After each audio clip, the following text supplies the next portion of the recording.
What's going on, everybody? Welcome to episode 63 of the Hoop Venue podcast. My name is Tyler, and as always, I'm joined by my great friend Sean. This is part 2 of the top 25 players in the NBA of 2025. Sean, after talking it through for, an hour and 20 minutes and making the smallest of dents on your list, didn't even touch my list yet. How are you feeling? Are you feeling a little bit better about the rankings after talking some of it through, or do you think we just need to keep going and see where it takes us? I think we just need to keep going. I've actually felt worse, like having some time to like sit with it. In the moment, I was feeling great. I was ready to just go through the top 25 and be cool. But spacing out like this, I've kind of felt worse about it. So let's just keep it going. I think it makes the discussion even more interesting. The worse we feel about it, the more we have to clear up to feel good about it. So it just makes the discussion that much more engaging. If you watched episode Whatever 1, helps you sleep at night, bro. Yeah, I'm serious, man. I'm serious. Whatever copium you need. We're gonna have some great discussions. We're gonna be feeling awful for a few days, and we're gonna come back, rehash it out, and eventually make a top 25 players list. If you saw episode 1, you know what we discussed, but if you didn't, I would very much recommend going to check that out. We did kind of a deep dive into both of our criterias, what we're looking for in ranking these players. We did our injury omissions, which I'll remind you, 41 games played is the requirement. So Embiid, Zion, Kawhi, and Chet all did not make the cut. Just to kind of like recap our criterias, obviously there's different things that go into this, but at the end of the day, both of us are just trying to determine which players give us the best chance to win a championship.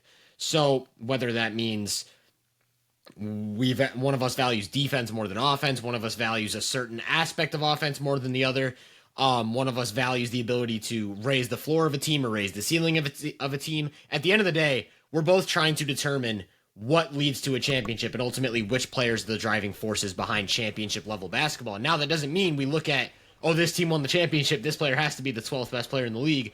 I think one thing that happened in 2024 was all of the major publications put Jaylen Brown like 8th or 9th in the league after he won Finals MVP and Conference Finals MVP. Then this year, basically nothing changed in his game, and now all of the publications have him 21st or 22nd, or like 20th or 18th or 15th or whatever it is, just simply because the Celtics didn't win the title this time. And I don't think that's how player rankings should work. That's never been how I feel about it. I think it should be about what the individual does to influence the team, not vice versa. But to each their own. And to recap the players we talked about last time, we mentioned some brief honorable mentions that we didn't really heavily think about. We did a direct comparison between James Harden and Jamal Murray. Then we compared 4 bigs and kind of how their games change as you get deeper in the playoffs, those being Karl Anthony Towns, Jaren Jackson Jr., Bam Adebayo, and Ivica Zubac. Me personally, of those 6, none of them made my list. Bam was my first guy off, and then the other guys were kind of sprinkled in that low to mid-30s range, whereas Sean had, I believe, Bam 23rd and Harden 24th, if I remember correctly. We're going to slide both of those guys down, actually. Okay. So it's Bam 25th, Harden 24th. Okay, so we've got our first change of the list. I wonder how many of those there will be. Actually, what's funny is before we started recording this, and I'll get into who it was in a little bit, like an hour before we hopped on here, I had a player, like I bumped a player up like 5 spots in the hour before we recorded. So I'm excited to talk about that player today. But yeah, we've done an hour and a half now of podcasting on the top 25 rankings, and I have not revealed my number 25. So that's the type of podcasting you're in store for. Let's go ahead and just start talking about some guys. We're still going to be doing a little bit of honorable mention talk and then kind of creeping our way into the list. The first group of guys I want to talk about today, it's a huge group.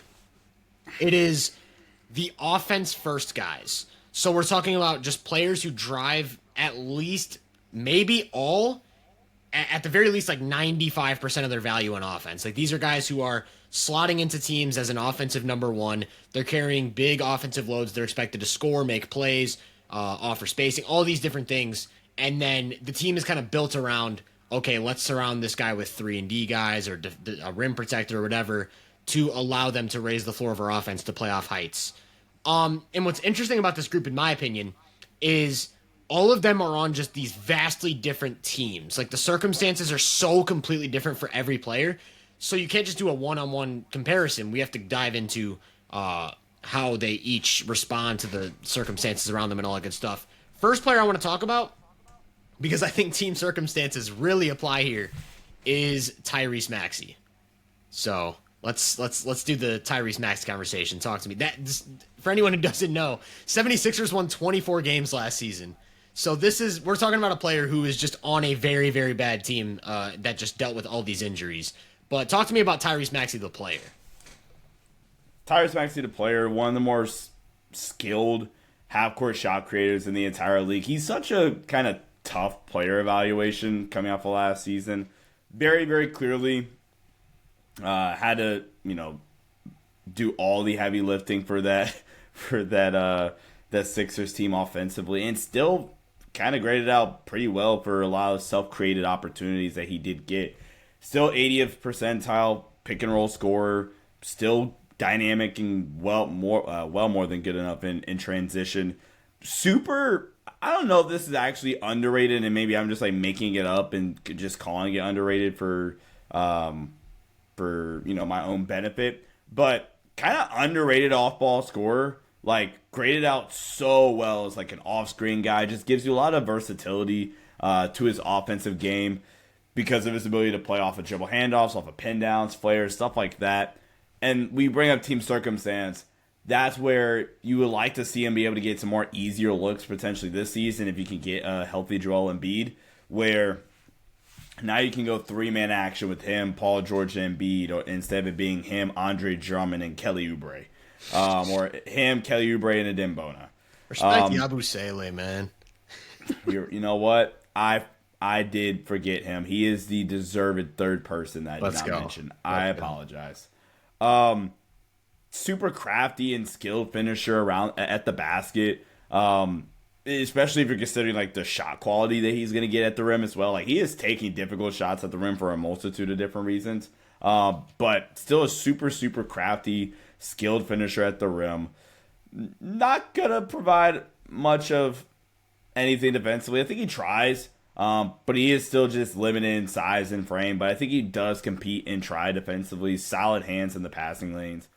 I think the thing that I kind of like view him in a different lens to some of the other, guards that are of, similar build or similar archetype, where offense first, score first, potentially even guards, is I'm not even really gonna go the route of efficiency, because last year is just so clearly just like, fam, what are we supposed to do with last season?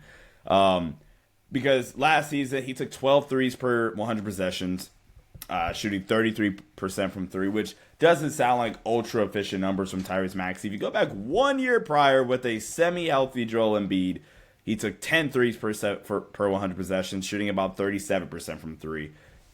Pretty consistent two-point scorer. He's been a 50% or better two-point scorer throughout his career. But the one kind of thing that, for me at least, separates him a little bit is the fact that I don't think he's just not the level playmaker that Darius Garland, Trey Young. I don't think he's a bad one. I think he's a perfectly good playmaker.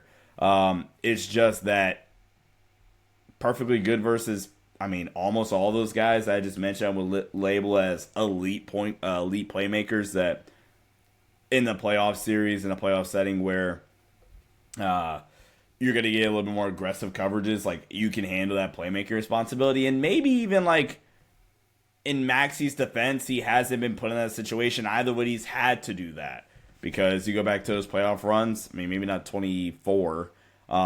He had Harden earlier on in his career, and you really got one series with, again, a banged-up Joel Embiid. So, I don't know. Maxey's a super hard evaluation for me. Apologies for the rant, but super skilled scorer. Love Maxey. What's so funny about like the team situation is I think people overlook just how bad Maxey had it last year.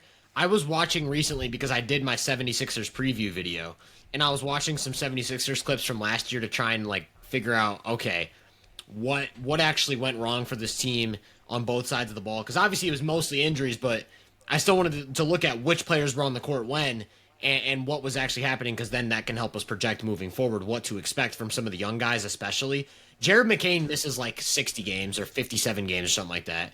Paul George misses half the season, and in the half he is playing, is just like a very, very weak on-ball creator. I mean, he's kind of been tapering off for years now, but this is the one year where we're like, okay, Paul George really cannot get by a defender at all, and it's just going to take a lot of tough shots. Embiid misses almost 70 games. Maxey is quite literally the only creator on the court for a lot of these games. And then on the other end, they don't have anyone to cover for him defensively. So you get this thing where Maxey is expected to score all of the points, create all of the offense, and then specifically in a Knicks game I was watching, he is picking up Jalen Brunson at half court. And it's like, what in the world are we doing here with this player who's expected to do literally everything and then is on a 20-win team? You know, it's just like, there's not much you can do. I think Maxey, I think the thing you said about competing defensively, I'll also add really quick laterally, which I think just like kind of gives him a boost that some of these other guys don't have. Like, he just moves extremely well. He also put on some size, like strength, and I think that helps him a little bit as a man defender. Pretty long arms, so I think also that helps him a little bit. He's got just a few tools where I'm like, okay, you can at least sometimes contain the ball. You can absorb a bump. You're long enough to get a contest. But then it's like none of the big redeeming stuff. Like, he's not going to fight through screens, really. Doesn't make any plays with his hands. Like, he's not a high steal or deflection guy for a guard, which you usually like to see for weaker defenders. So he is still just like someone that you kind of have to cover for defensively. And I do think that is like something that limits him in comparison to a few other guys we're going to talk about. But on offense, he's such an interesting, like, dynamic player that I think just kind of got cooked by the circumstances. Again, we go back to the 2024 playoffs where he's maximized in this number 2 role. He handles the ball a lot, even with Embiid there. Like, this is a guy who's getting like 90 touches a game. He's on the ball a lot. One thing I will give him a lot of credit for, turnover suppressor. You can give him 90 touches and he'll only turn it over twice, or even less than that, which I think is kind of in relation to what you talked about with the lack of play, like not lack of playmaking, but he doesn't make a lot of tough passes or high value passes, but also has the ball on a string. You're not going to strip him. He can handle it, take that extra dribble through traffic and get to the rim. But in that series specifically, that 2024 series against a really good Knicks defense, healthy Mitchell Robinson too. Healthy right? Mitchell Robinson, who was amazing in that run. You get 30 points per game from Maxey. You get 9 3-point attempts per game and a 40% clip. But even more important than that, you get like 7 shots at the rim per 75 and 5 free throw attempts. And it's like, okay, now we're starting to see everything come together. This slash and splash player is pretty much like the best way I can describe him. The thing that I really want to focus on, though, that you mentioned is the off-ball scoring, because I do think Maxey is on a short list, like top 5 most lethal off-the-catch attackers in terms of I am one of the 5 fastest players on the planet. So if I have a runway to stampede into or beat a closeout, you cannot do anything to keep me from the paint. But then also, I'm like a 44% spot-up shooter or whatever he shoots on catch-and-shoot threes over the last few seasons, which goes back to your point about his three-point percentage going up, even going back to like when they first got Harden. I'm pretty sure he was well over 40% on the season. And it's like, you put him in situations where he can just play out of the slot and attack closeouts. He's one of the most dynamic scorers in the league. You put him in a situation where he has to handle a lot of pick and roll, be an isolation creator, go from a standstill. Then you start to slip in value compared to some of the other guys we're going to talk about. And I don't really know what to do with that. Because again, going back to the idea of building a championship team, obviously Maxey as a number 1 isn't a championship formula. But then my question is, if I already have Joel Embiid, if I already have Jokic, if I already have Giannis, how many guys on the planet as my guard are like better than Maxey as a spot up? Like, I can do dribble handoff with you. You can attack a closeout. You're going to push the pace. Maxey's awesome, man. Maxey's awesome. And that's what makes it tough for me evaluating him, because I just don't know what to do with that like role flexibility thing. Did he make your list? He did not make my list. In terms of range for Tyrese Maxey, my overall ranking range, I could see a high end of 23 is what I got to. I could see like, if you are talking about just like the value of a number 2, you put him in an ideal situation with defenders around him and he's going to buy in and do his best to contain the ball, I think you can get him on the list. But I also think the low end of that is, look, this guy as a number 1 has not proven to be able to raise the floor of an offense like some of these other guys, and he's slipping value defensively. I could see him down closer to like 40 if you were on the lower end. And again, I want to emphasize, I didn't talk about it in this episode at all, ranges are really important to us because there's not too much separation. Like the difference between number 25 and 35 is splitting hairs. So one thing at least I try to focus on is like giving you an idea of where these guys could end up on the high end and low end of the spectrum. What about you? Where did you land on Maxey? I have Maxey right outside my list. Okay, yep. That makes sense. That's kind of where I had him too. I think he ended up like 30th in my final ranking. So in that kind of group right behind the top 25. Next guy I want to talk about, very different from Maxey. Like, the only thing similar is speed. De'Aaron Fox, next guy I want to talk about. Because he has this really weird season where the Kings are experimenting with DeMar DeRozan and this kind of new thing. They fire their coach. Then he ends up on San Antonio, and Wemby immediately gets hurt. And it kind of felt like De'Aaron Fox didn't exist last year. Am I the only one that feels that way? Like, it kind of feels like De'Aaron Fox wasn't a player last year because of how many weird circumstances happened. And then he just kind of, like, jogged to his usual 26.6 assists, whatever. What are your thoughts on De'Aaron Fox? I think you're gonna end up being higher on him than I am, so I'm gonna throw you the touchdown catch. I don't think I'm gonna end up higher on Fox. The first thing I have written down for De'Aaron Fox, I have a lot of love for De'Aaron Fox. I like his game. I think aesthetically he's one of the most fun players to watch. The first thing I've written down is the idea is different from the player, and what I mean by that is De'Aaron Fox comes into the league, and he is just this world-class slasher. The speed in transition, the speed turning the corner off of screens or off the catch is just unreal. The guy's a blur. And you get like 6 or 7 shots at the rim per game for a couple seasons there, like 2018 to 2021. And then he's also shooting like 75% at the rim. So it's like, oh my gosh, this point guard is just this immense rim pressure god. And we can build everything around that. And then Mike Brown comes in, 2023. They kind of reorganize the offense. They start running more stuff through Sabonis. There's a lot more delay action and all that good stuff. And De'Aaron Fox kind of fine tweaks his game into more of this slow-paced two-man game type of approach, where it's like, I'm going to come off a screen, I'm going to navigate space, and I'm going to kind of hunt out my spot instead of just being a blur. And then during that time, those couple years, he becomes one of the better, like, volume mid-range scorers on the planet. Like, one of the highest mid-range guys for, like, consistently in the top 10 to 15 in mid-range attempts, and he's efficient from the mid-range because he's got a nasty step-back jumper, really good use of pace, he's got an elite floater. But what people kind of overlooked with that is those mid-range shots were replacing layups.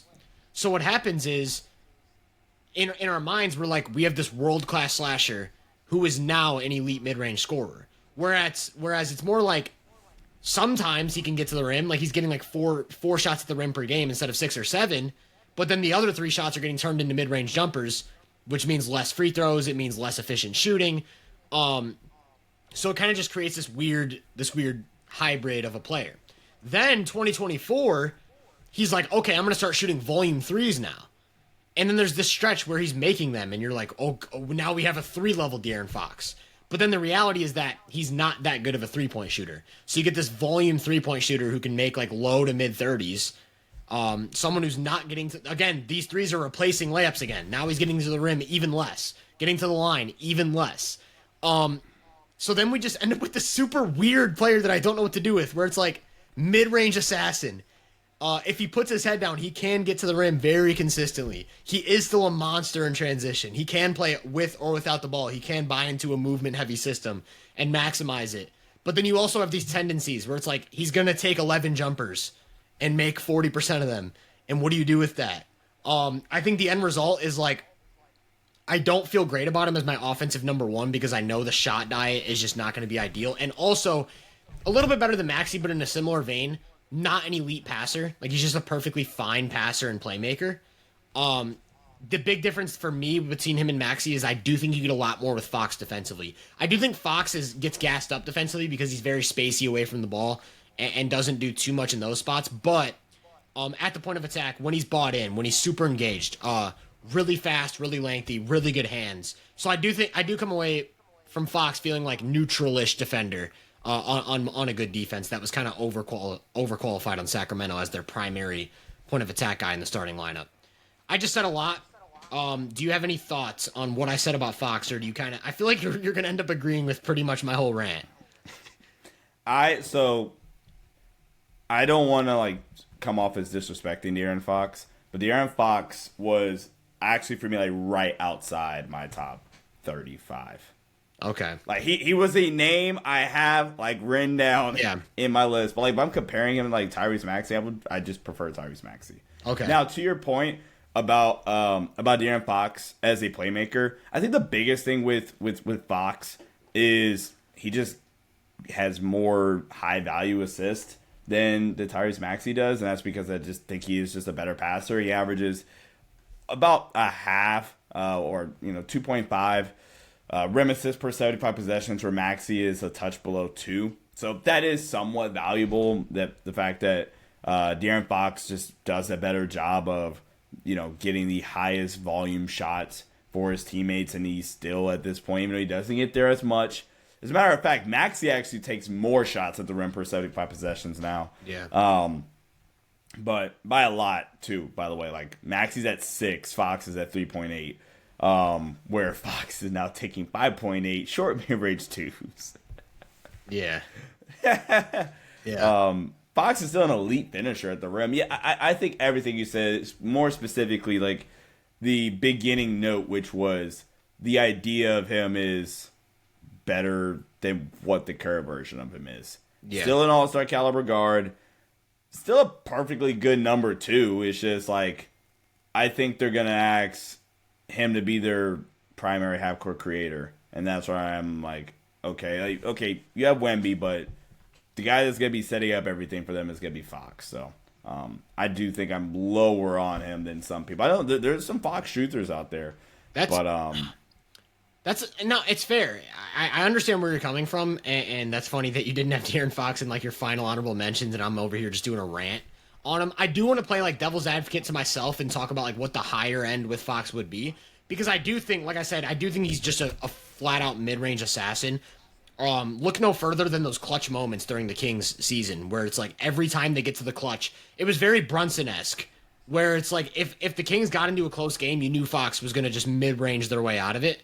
And then he ends up winning Clutch Player of the Year. They go into the playoffs. He has some big moments against the Warriors during that run.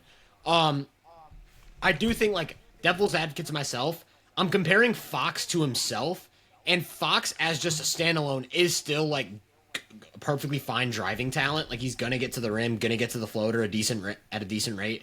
Really good use of pace out of pick and roll. I'm super excited to see him in the pick and pop with Wemby, because I do think his style of play specifically opens up the pop, and the best pop threat he's had was Sabonis for like 1.5 3-point attempts per game last year for like half the season. And I do think it's worth like thinking about what Fox would look like in a different type of ecosystem where maybe he is, because I do think as much as I liked Mike Brown's system and the motion heavy stuff and the delay action, I think we can both agree that De'Aaron Fox as a standalone player is at his best in spread pick and roll. That was their late game offense. Their late game offense was spread pick and roll. But Sabonis, while he is, like, I do think Sabonis is an underrated scoring threat on the roll, he's not Wemby. So maybe it's just a lot different now, and maybe we see a different side of Fox as a two-man operator. Maybe his assists balloon, and maybe he doesn't settle for threes as much. I don't know, but I do think Fox is a perfectly fine off-ball player, really good cutter, can beat closeouts. Good enough shooter to where, like, you're not just going to leave him open if he's on the wing as a spot-up guy.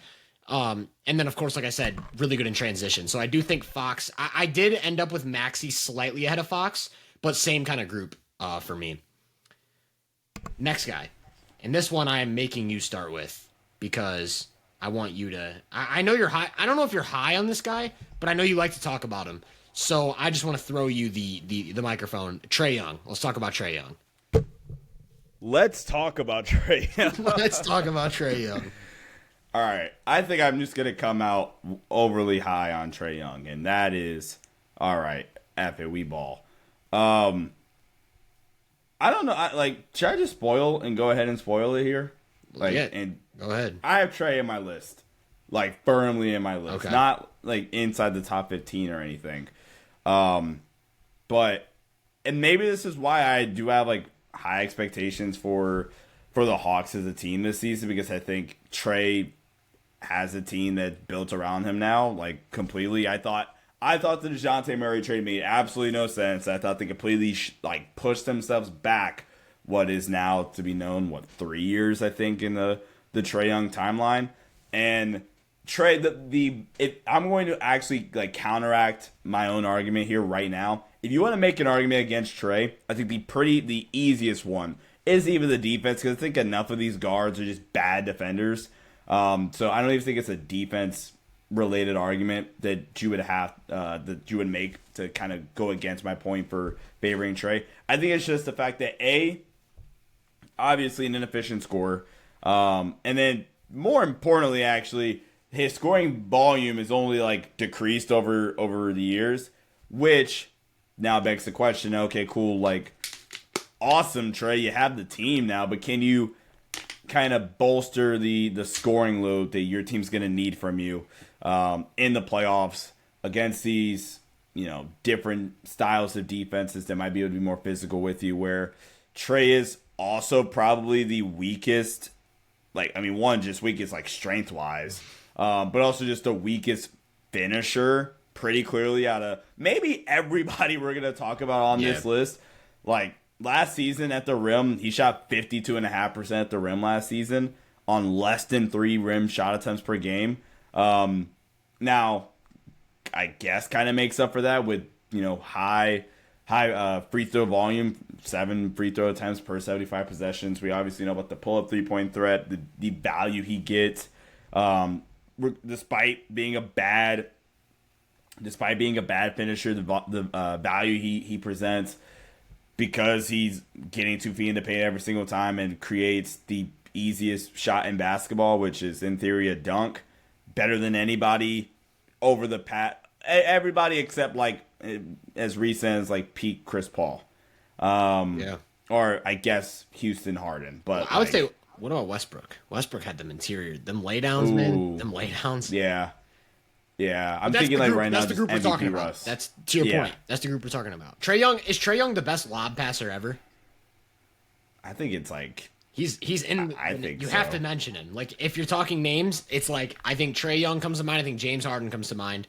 I think Luka probably comes to mind at this point.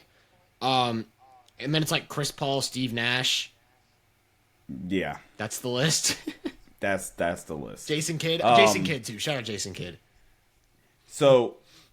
And I will admit, I had Trey slightly lower, but then it was something you said in the intro that kind of reminded me, no, let's stick to our guns, let's bump them back up a little bit. It's what you said. It was, okay, we are making these lists. It was a healthy reminder. We are making these lists with the idea of, who do I think can give us the best chance to win a title right now? And if I am starting from scratch, my belief in Trey, I'm going to pick Trey over some of the other guys I had previously above him because of the high volume playmaking. I'm going to trust that the shooting, or not even the shooting, that the scoring is going to get back to form. And again, maybe it's just that trust and belief why I feel like I'm ultra high on Atlanta. I think Trey's good enough to be a not necessarily the guy that can win a title. I mean, honestly, the best example I can give to talk about my belief in Trey and the Hawks this year is what I said about Indiana last year. They're the Indiana Pacers, in my opinion, this year. In terms of, hey, if everything breaks right, they can make it there.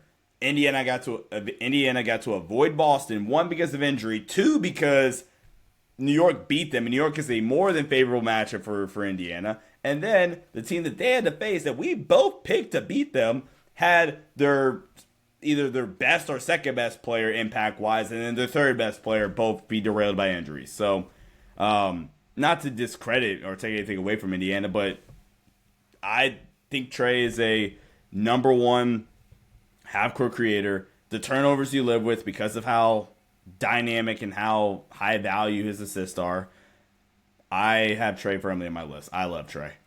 You make really good points. Very, very good points. I think one thing that's going to be a theme throughout the next few players we talk about is Trey Young is now the standard for what it takes to be an offensive number 1. A guy who can raise the floor.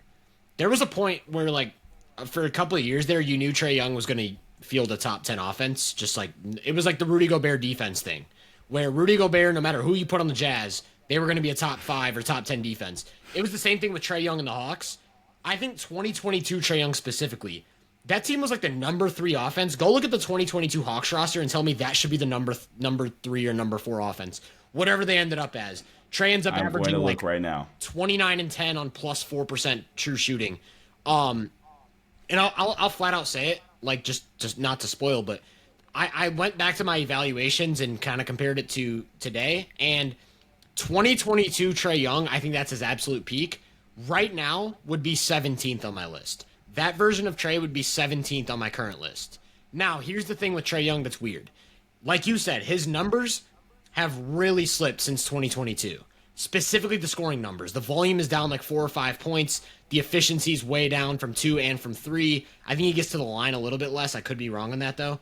And I'm wondering, like, did Trae really slip that much? But then Quinn Snyder came out just like 2 days ago, and this quote has not left my head since. He said, I can't remember the exact quote verbatim, but it was something like, Trae Young, the pickup point for Trae Young at the point of attack is now like 6 feet higher than what it was 5 years ago. So more ball pressure. And then also the average defender guarding Trae Young is like 3 inches taller. So teams have gone from putting guards, and it's like naturally as the league's gotten bigger and gotten more wing heavy, there's going to be bigger wings on Trae Young. That's just obvious, but teams have really made an effort to limit Trae Young with length. Like in a Raptors game, Scotty Barnes was the primary defender on Trae Young. That's just a huge, lengthy body to put on Trae Young, and then Trae ends up going for 38 and 12 in that game.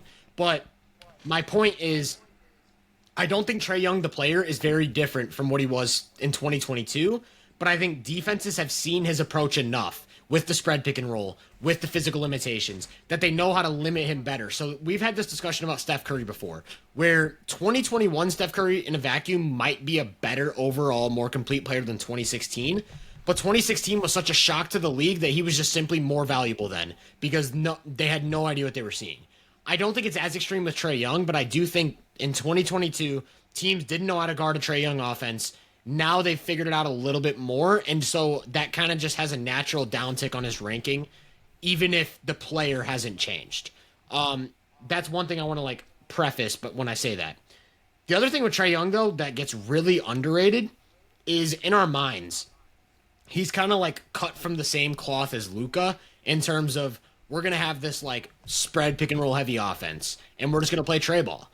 He's going to turn the corner. He's going to be a pull-up 3 threat if he has space. If he doesn't have space, he's going to use his handle to navigate his way into the mid-range. Trae's an elite mid-range scorer, which I think it's somewhat underrated. He's a great mid-range scorer. He can get 2 feet in the paint at will. While he's not a finishing threat like Luka, he is still just like a monster interior passer, and he's good at using his live dribble to navigate into different spots in the court. And if you make any sort of mistake with your rotation, he's finding the open man guaranteed. He's one of the best passers we've ever seen. The thing that I think got underrated is when Quinn Snyder came in, he made a deliberate effort to speed up the offense and create the pace and space type of thing that we see from Indiana. And Trae Young showed that, like, yeah, I can be a transition engine. It was the final, like, for years we always kind of heard the Trae Young and Steve Nash comparison. It was like Trae Young and Steve Nash who shoots more. Obviously, they're not the same player, but that was the first time, like, when they started doing the running gun stuff in, like, kind of like 7 seconds or less. That was the first time I was like, okay, Trae Young actually can be a transition engine like Steve Nash was. We can build a high-powered offense around him. Now going into this year, it's the same thing, but with like way bigger, way good more players, way more length, way better players, a way better defense. And I think this is the year where we really figure out like what to do with Trae Young, because last year again, you can kind of see the makings of a good roster builder on Trae Young. But there are still just kind of weird stuff happening. There are some injuries. Jalen Johnson, of course, is always hurt. And then he's playing in lineups with like no shooters again. Because he's such an elite interior passer, it gives you lineup flexibility that you don't get with other playmakers. But like, let's go back to De'Aaron Fox, for example, because we just talked about him. Imagine De'Aaron Fox trying to find space to navigate and create in lineups that are like Dyson Daniels, Muhammad Gay, and Clint Capella. It's like, where's the spacing? Where's the offense? Where's the ball handling talent?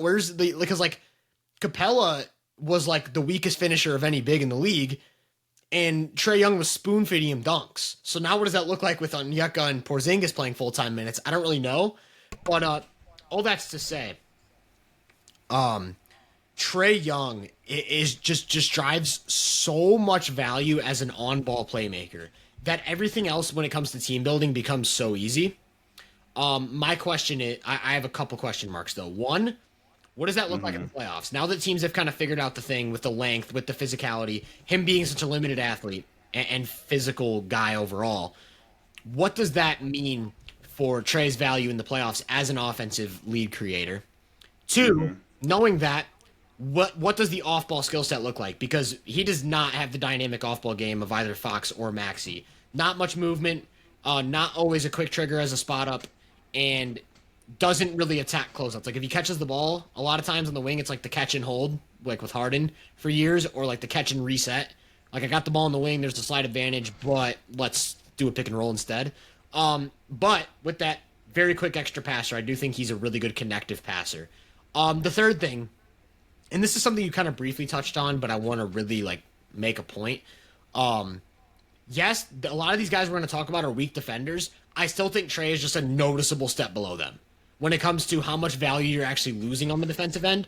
Trey's moments of like laziness and spaciness kind of make no sense because you watch him on offense, he sees everything ahead of time. He's a genius. And then on defense, there are so many possessions where it's like, what is even the goal with what Trey Young's doing? Like he didn't box out, then he didn't pick up anyone, then he jumped a passing lane that didn't exist.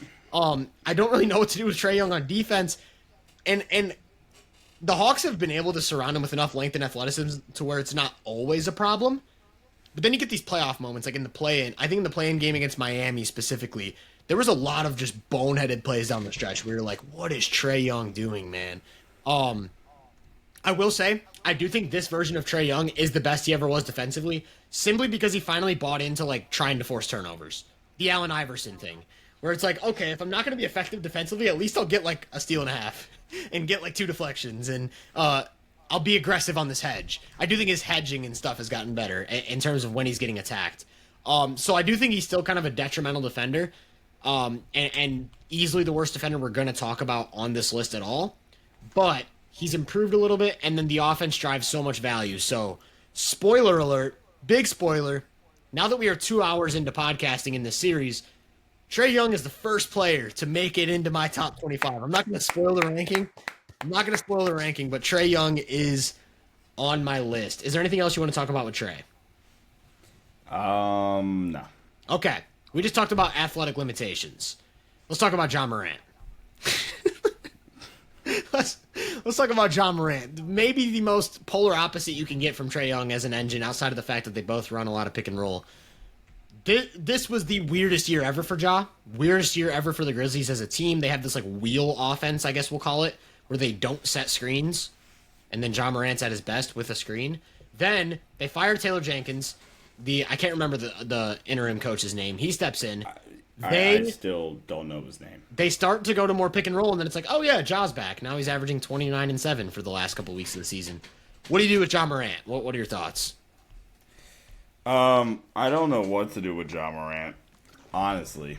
And I think where I have him ranked at kind of reflects that.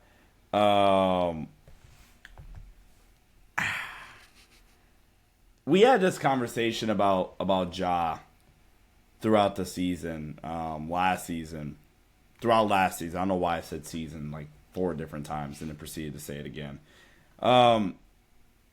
Just was noticeably not as impactful of a player with their new offensive system.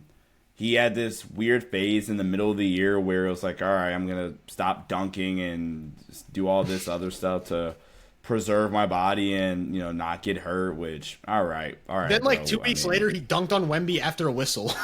And then like the same week, he does this freak dunk in Boston. Yeah. Fam. What?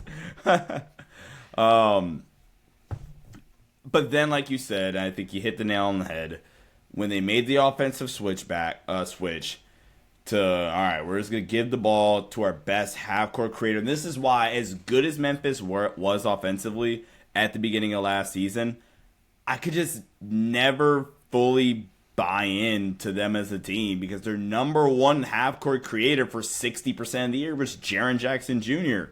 And with all due respect, we've already talked at nauseum at this point throughout the entire history of the podcast, it feels like. We talked ad nauseum about Jaren Jackson Jr.'s limitations as a half-court offensive player, especially in a playoff setting. So it was so important for them to make the switch back to Ja spread pick and roll, or a heavier dosage of Ja Morant spread pick and roll. And this honestly might not even be the greatest argument on the planet because we only really saw it from Ja for the back 20% of the season, and then he played. How much did he play in the playoffs? I think like one game, 2.5 games. I think it's 2.5 games. So he appeared in 3 games, but he only made it like halfway through game 3, I think. Right, yeah, because in game 4 was the game where he's in the crowd and he's trying to do this, and it just cuts to a new angle. It just cuts to it had the an Sean angle. Davis camera switch, dude.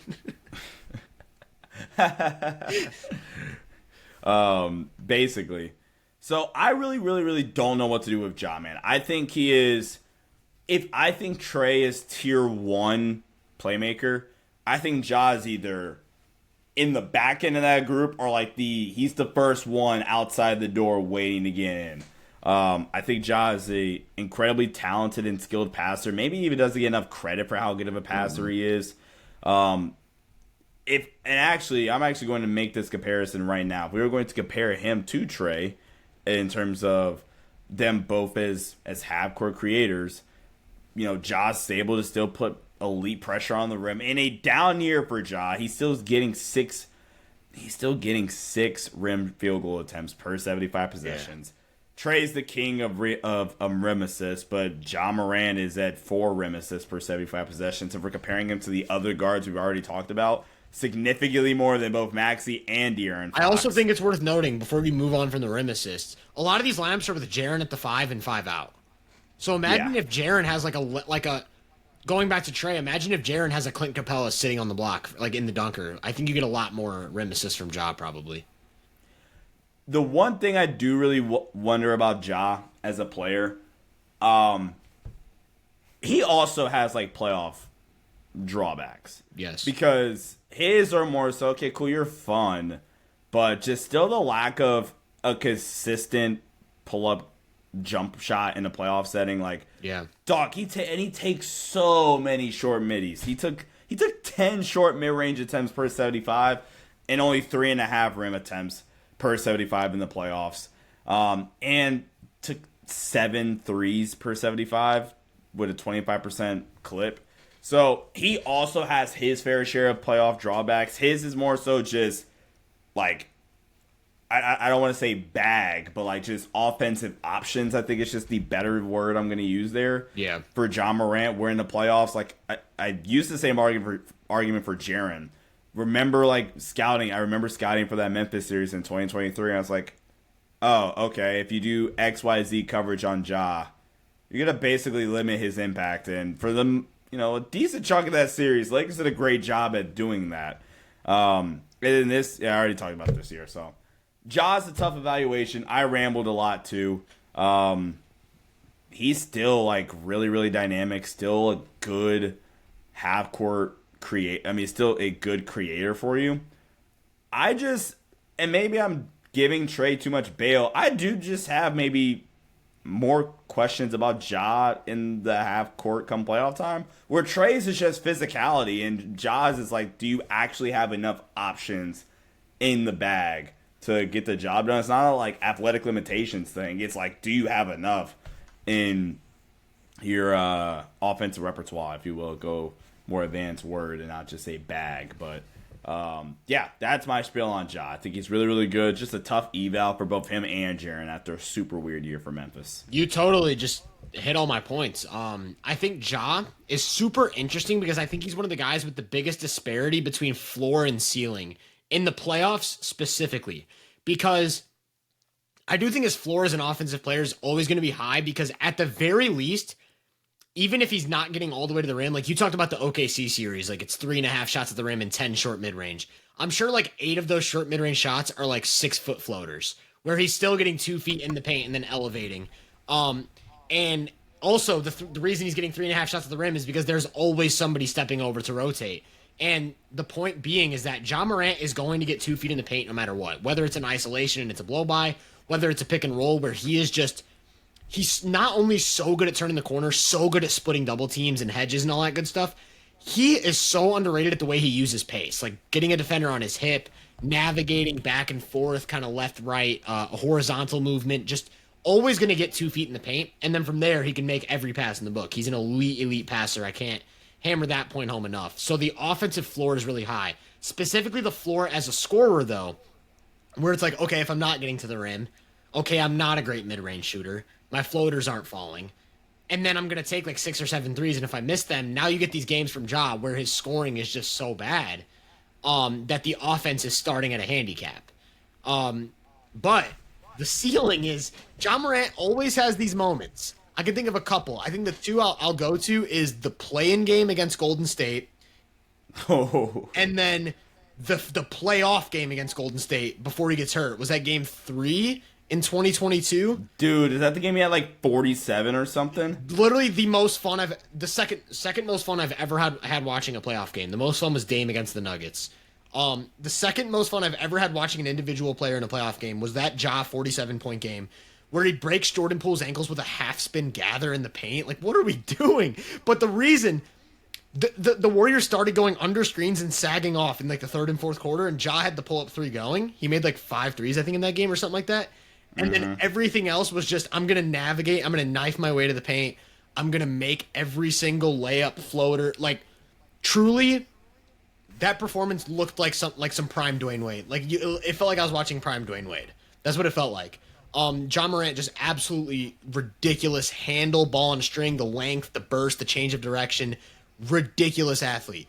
But what you said about kind of not having a second punch is specifically limiting to Ja because he's also like 170 pounds in that same kind of like Trey Young class of I can't physically overwhelm you. So whereas we talk about, I don't want to call Giannis a one-punch guy because of the mid-range stuff and his ability to play with or without the ball. Ja Morant's kind of exclusively on ball with his rim creation. He's not really going to be screening and rolling or attacking closeouts or cutting much. I mean, he can do that stuff, but it's not as prominent as like a Giannis.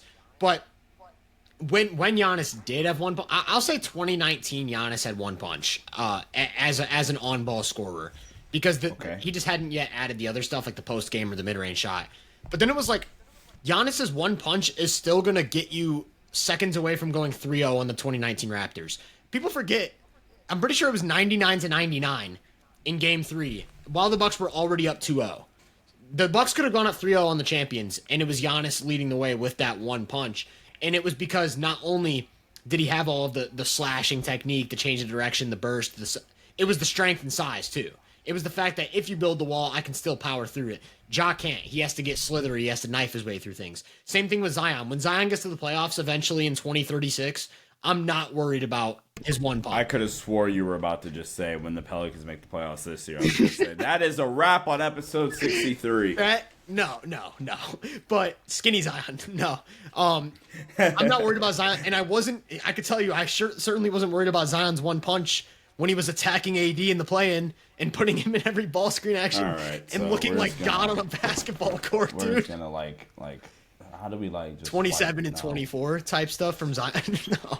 All right. In all seriousness, celebrate Jackson Hayes 27 and 24 numbers from Gobert. Let's be for real. Not my bad. Ivan Jackson Hayes, Maxi Kleba. There we go. Yep. No, but in all seriousness though, Ja Morant doesn't have that overwhelming strength. So when you're a slash first player who the only positive efficiency shot you have in the court is a layup or a dunk, and then of course he gets to the line a lot, that helps. But when that's your floor and you go up against a playoff defense like an OKC or hypothetically 2026 playoffs, Dallas or Houston, what the heck is Ja Morant supposed to do with all that size, length, and I don't know what he's supposed to do. So it's a similar thing where I do think Ja's lost a little bit of athleticism since 2022 or 2023. But also I think him not evolving his game in any meaningful way is defenses have caught up to him. So whereas going back to the Trey Young thing, I said I would have had 2022 Trey 17th. 2023 or 2022 Ja would be 15th on my list. Yeah. like that version of Ja, like specifically that one against the Warriors in the playoffs, would be 15th on my list. But I don't know how much of this slippage is coaching. I don't know how much of it is athletic regression or even just losing Steven Adams as a screener, because Steven Adams was the best screener on the planet, and that just helped Ja get downhill so much better. I think Ja's a monster playmaker, so you still get this huge offensive value. I also think he's like a similar class of defender to what we talked about with maybe even I would say he's like Tyrese Maxey-ish, where it's like he's so small. Yeah, he's quick. Yeah, he'll buy in. Yeah, you'll get an occasional play at the rim from Ja Morant, but ideally you want to hide him if you can and kind of get, like, the Grizzlies try to use him as like a free safety, just to kind of keep him behind the play where he can use his athleticism, but he's still slipping value defensively. You have to build around it. I ended up with Ja. If you think the slippage isn't due to coaching and it's just flat out who he is as a player, like Maxey, I think I could see him down closer to 40. High end, if you just buy into like Ja still being the spread pick and roll maestro, I think I could get him up to like 21. I ultimately didn't have him on my list, but he was just off. Actually, I said I had Bam 26. Ja was my number 27, so my second guy off the list. Where did you end up with Ja? Ja Morant is my 27. Wow. Look at that. Look at that. 27 for both of us. I like that. That's crazy, because I feel like we both like I feel like we came to an understanding there. Actually, we had pretty similar thoughts. Okay. There's 1, 2, 3, 5 more players I want to talk about, and I can order them in any way I want. And I want to build off of the Trae and Ja discussion by going There's to a guard. Who? There's a guard. I think I know where you're going. There's 2 I have 3 guards. I have 4 guards. I have 4 Oh yeah, guards. there's definitely like 4 guards. I have 4 guards to talk about, but the one that I want to talk about in relation to these guys is Darius Garland. That's the guard I thought you were going with. Because whereas these guys are like in these weird situations, it feels like Darius Garland's in the situation. Like if you could build a situation for Darius Garland, it would be the Cavaliers right now. So let's talk about Darius Garland. What are your thoughts on DG? Oh yeah, I love Darius Garland. I'm a big fan of his. I think I'm glad he was able to have kind of the season he had this year, where for the most part was finally able to stay healthy and put together a really, really nice season. Kind of in a new system with Kenny Atkinson. I think Evan Mobley obviously benefited the most, I think, out of anybody from, Atkinson coming in. I would argue that Darius Garland is a pretty close second in terms of just guys that benefit. I mean, unless you want to, like, have the Ty Jerome mention. And, I mean, all right. Shut up, Ty Jerome, man. Did you have Ty Jerome as an honorable mention? I haven't heard anything. He'll be in episode 3. Episode 3? All right. I will be on the lookout for him that. So we better. The people are going to be outraged if we don't get our Ty Jerome shout.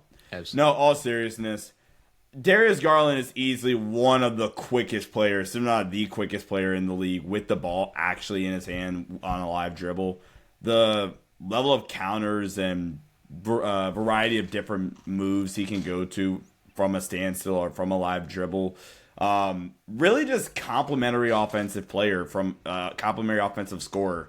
Can do it on ball or off the ball at a really, really high level. 85th percentile pick and roll scorer, shooting 42% on pick and roll threes. This is including the playoffs, mind you.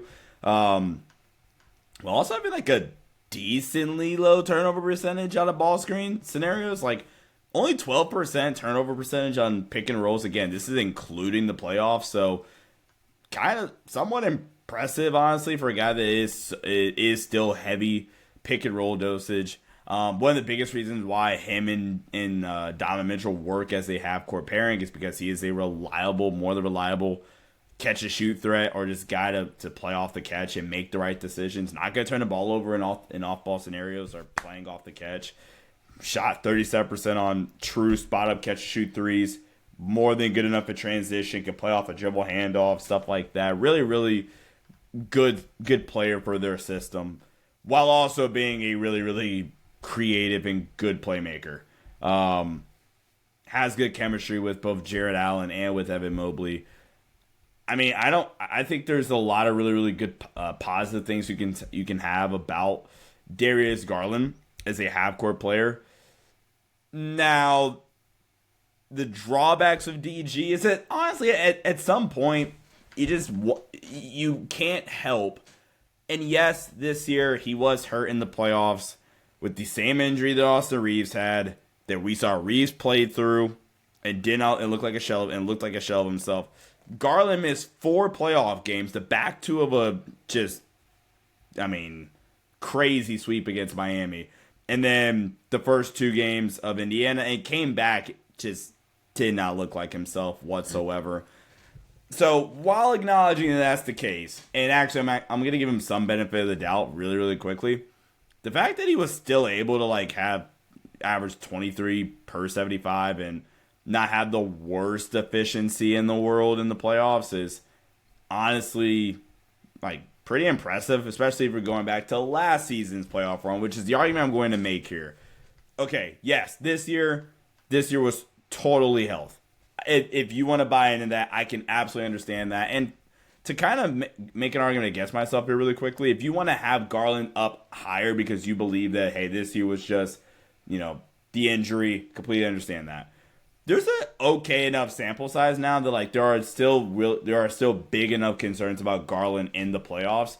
And number one is, in the playoffs, his game is just so jump shot reliant.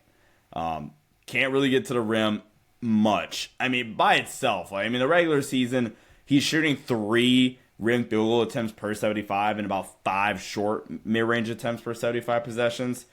And therefore, if we're comparing him to, other guards we've already talked about, compare him to Trae, because there's a point I want to make. Let's do Garland. All of the Garland stats you're going to reference, I want to compare him to Trae.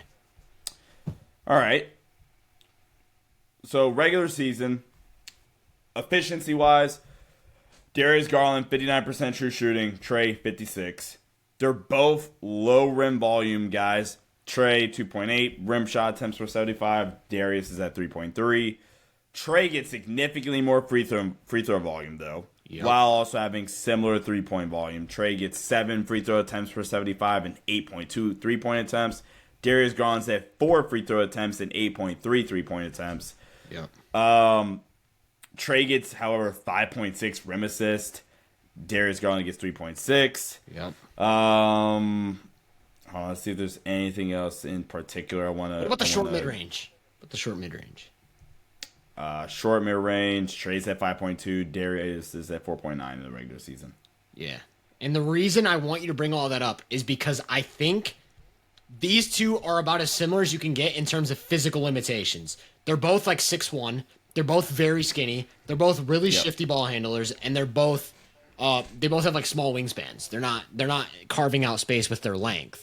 Yet there's a stark difference between the type of offense Trae can generate with the ball in his hands and the type of offense Garland can generate with the ball in his hands. And I've always tried to get to the bottom of what it is, because you and I have talked about extensively with both of these guys that specifically in the playoffs against a versatile defense, if you're able to switch, you can really negate a lot of their value as playmakers. We talked about this even with Luka when he was kind of going through the slower burst stuff. You can kind of make... So you just said when Luka was fat. All right, fat shaming here. All right. When you can make... Garland, I think, is the most extreme example of someone you can make a scorer. And that's the big theme that's kind of popped up, not just in the playoffs, but against good defensive teams. Look at all of the Boston games they played last season. There were 3 or 4 of them where he's consistently 3 assists, 4 assists, and then having to take 18 shots. And it's a function Luka or Garland? Garland. Mitchell was okay. Mitchell was averaging 40 against Boston. Garland could not hang in that matchup, and I specifically remember a lot of people in the circles that I'm talking about with playoff predictions and stuff were saying they were picking Boston over Cleveland specifically because of Garland's ability to handle length and switching. And it's just them making him a scorer and then him being jump shot reliant, so then it's really up and down and streaky, where a lot of that also applies to Trey Young. But I think there are 3 big differences that give Trey Young a leg up. I think Trey Young is just a flat out better, and I haven't really taken a deep dive into what the specific differences are. I do think Trey Young's just a better isolation creator. So if you switch like a big onto him, I do think Trey Young is better at attacking in isolation. The numbers might not back me up. That's more so just like going off my eye. I think Trey Young is definitely a higher volume isolation scorer, but I do think he's also just capable of breaking down better defenders consistently. Maybe it's he's better at dealing with ball pressure. Maybe it's that he's got a tighter handle. Maybe he's just shiftier. I don't think he's shiftier. Something's going on that I think Trey Young is a better mid-range. Maybe it's the mid-range game. Maybe it's the advanced mid-range game that makes him a little bit better in isolation, in my opinion. But that's the first thing. Second thing, you already talked about, the foul drawing. People won't really bat an eye at the difference between 4 free throws or 7 free throws, but that is 3 more points at like a 90% efficiency. Yeah. That is really important in a playoff. That's a huge swing. 3 more free throws.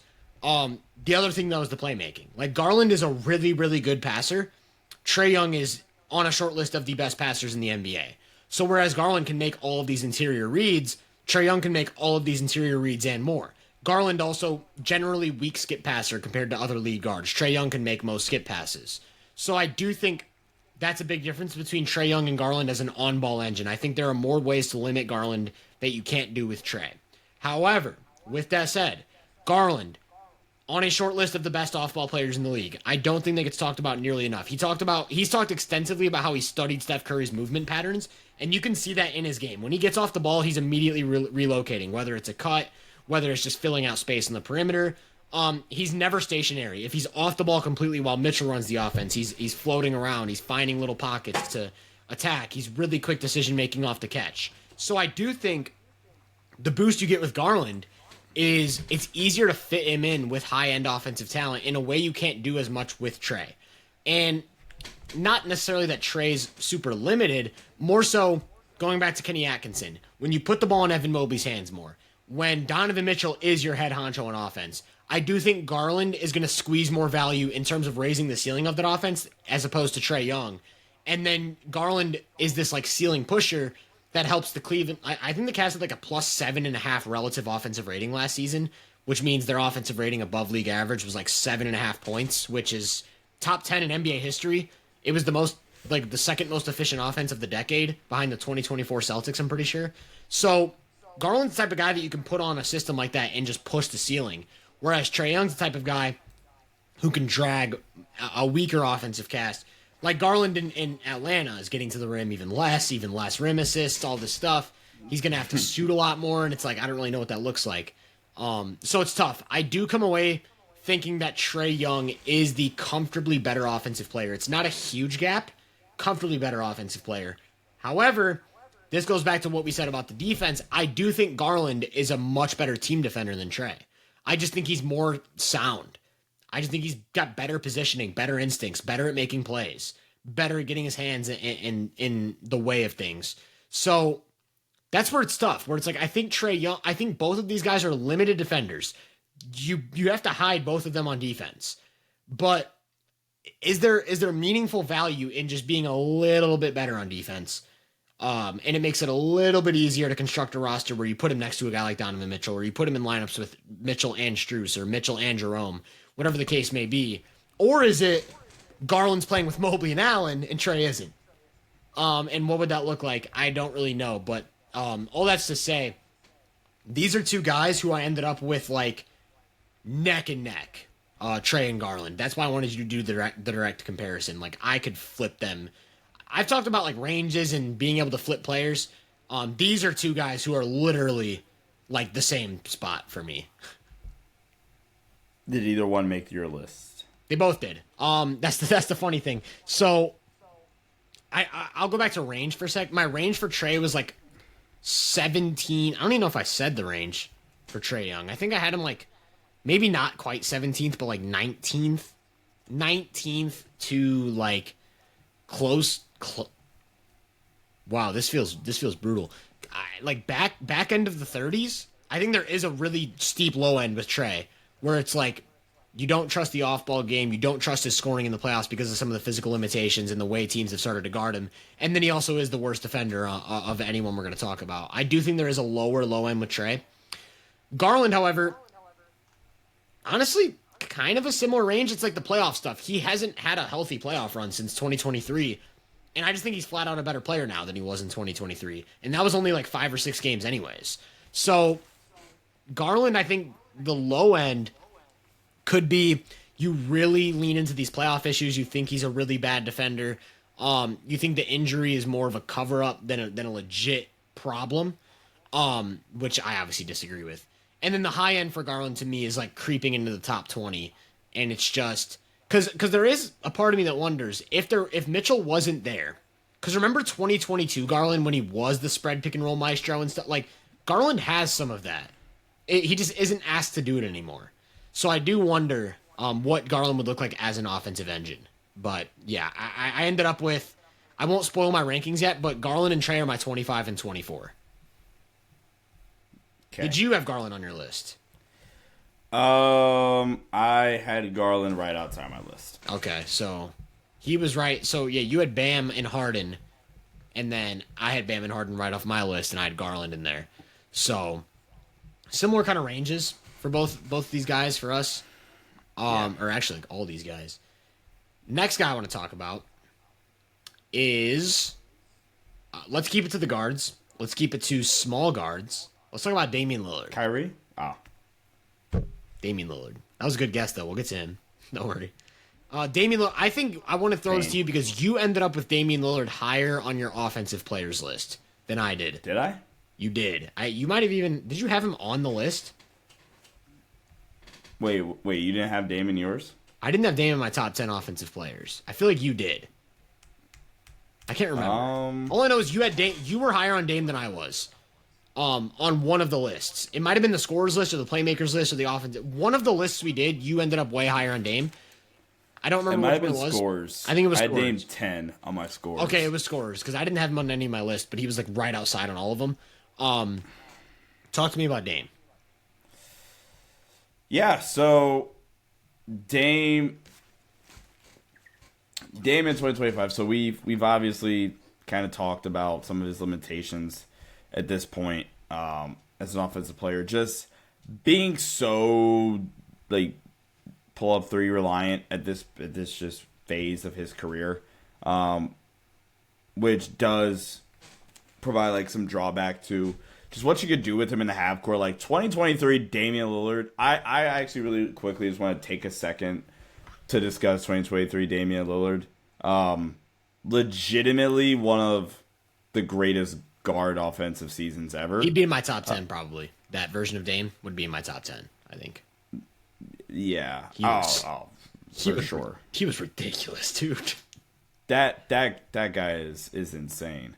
I actually don't really know what the conversation is with Dame right now, honestly. I mean, still like ridiculous, and maybe it's because I've just like had the conversation about Dame so much at this point, because we brought him up in so many of our other previous episodes. I just don't know what to do with him. I still think he puts so much pressure on the defense that only, like, to be honest, only Steph can really replicate, purely just in terms of pickup point. Like, this dude is legit a threat to pull up from half court. It just changes the overall structure of a team's half court defense when you have to pick up Damian Lillard at half court, because God forbid he hits two in a row and he just feels like chucking one. It's, a 30% chance of it going in, which is an efficient shot for Dame, and that's a god-awful shot for like 98% of the league. Yeah. Still super, super dynamic in ball screens. Not quite the just not the passer that some of these other guys are. Like we talked about Ja. I mean, honestly, any of the guards that we have talked about, he's not the same level passer than any of those guys. Well, specifically, hang on. He's definitely a better passer than Maxey and Fox. Definitely a better passer than Maxey. Okay, I'm talking about guys that I like heavily consider. Yeah, I know. I'm just playing devil's advocate. Shocker. Bro just ray baited the hell out of me. All right. Rage baiting at 11:20 at night. We need to grow up. It's 10:20, buddy. Get out of that fake time zone.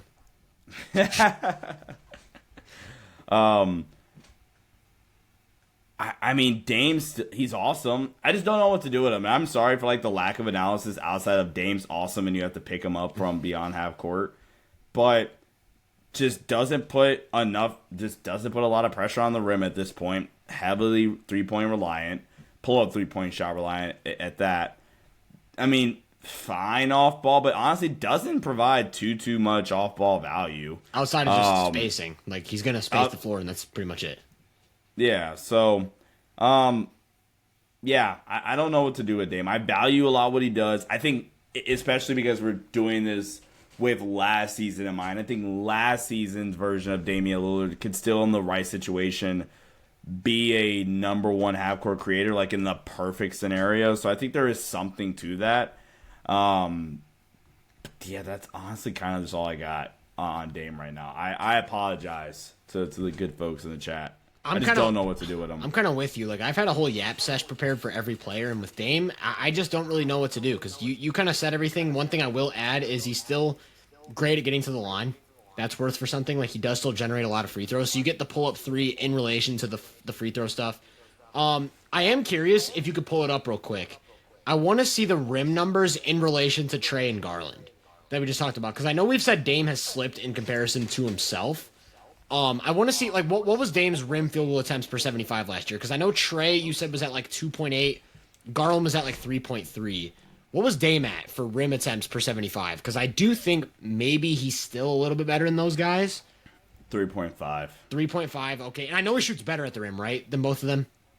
60.5% at the rim. I forget where Garland's at. Yeah, not great. Trae was, what, 55? Yeah, we're not even going to look at Trae. Trae was like 50. Garland was probably a little bit higher. Garland was 61. 61. Yeah. Okay, so we get with Dame, we're getting like a half a shot more at the rim than Trae. A little bit better efficiency. He gets to the line still at a good rate, and then the pull-up three is obviously just... I didn't even mention with I completely forgot to mention... Garland's one of the best shooters on the planet. Neither of us really mentioned that. I want to really get back to that for a sec, just to quickly mention. Garland is a ridiculous shooter. Like, he can give you 40% on pull-up threes, 90% from the line like it's nothing. So I do want to make that point with Garland. But going back to Dame, yeah, the pull-up shooting pressure is only matched by Steph.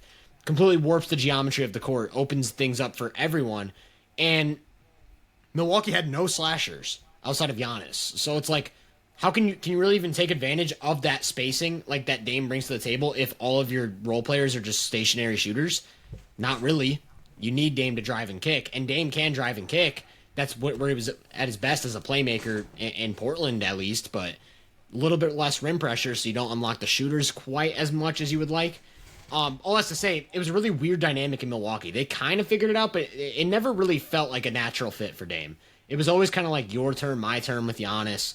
Some of that's Dame's lack of off-ball game. Some of that is also Giannis's just like demand for the offense to be organized around him with the way he plays. So Dame to me is a weird player where I don't really know what to do with him offensively. I kind of come away feeling like, and it's funny, my evaluation for him is kind of like, I think he's somewhere in between Garland and Trae on offense and somewhere in between them on defense. Like, would you agree with that? I think of the three, Trae's the best offensive player. I think Dame is second, and I think Garland's third. But I also think of the three, defensively, Garland's the best defender, Dame's the middle, and Trae's the worst.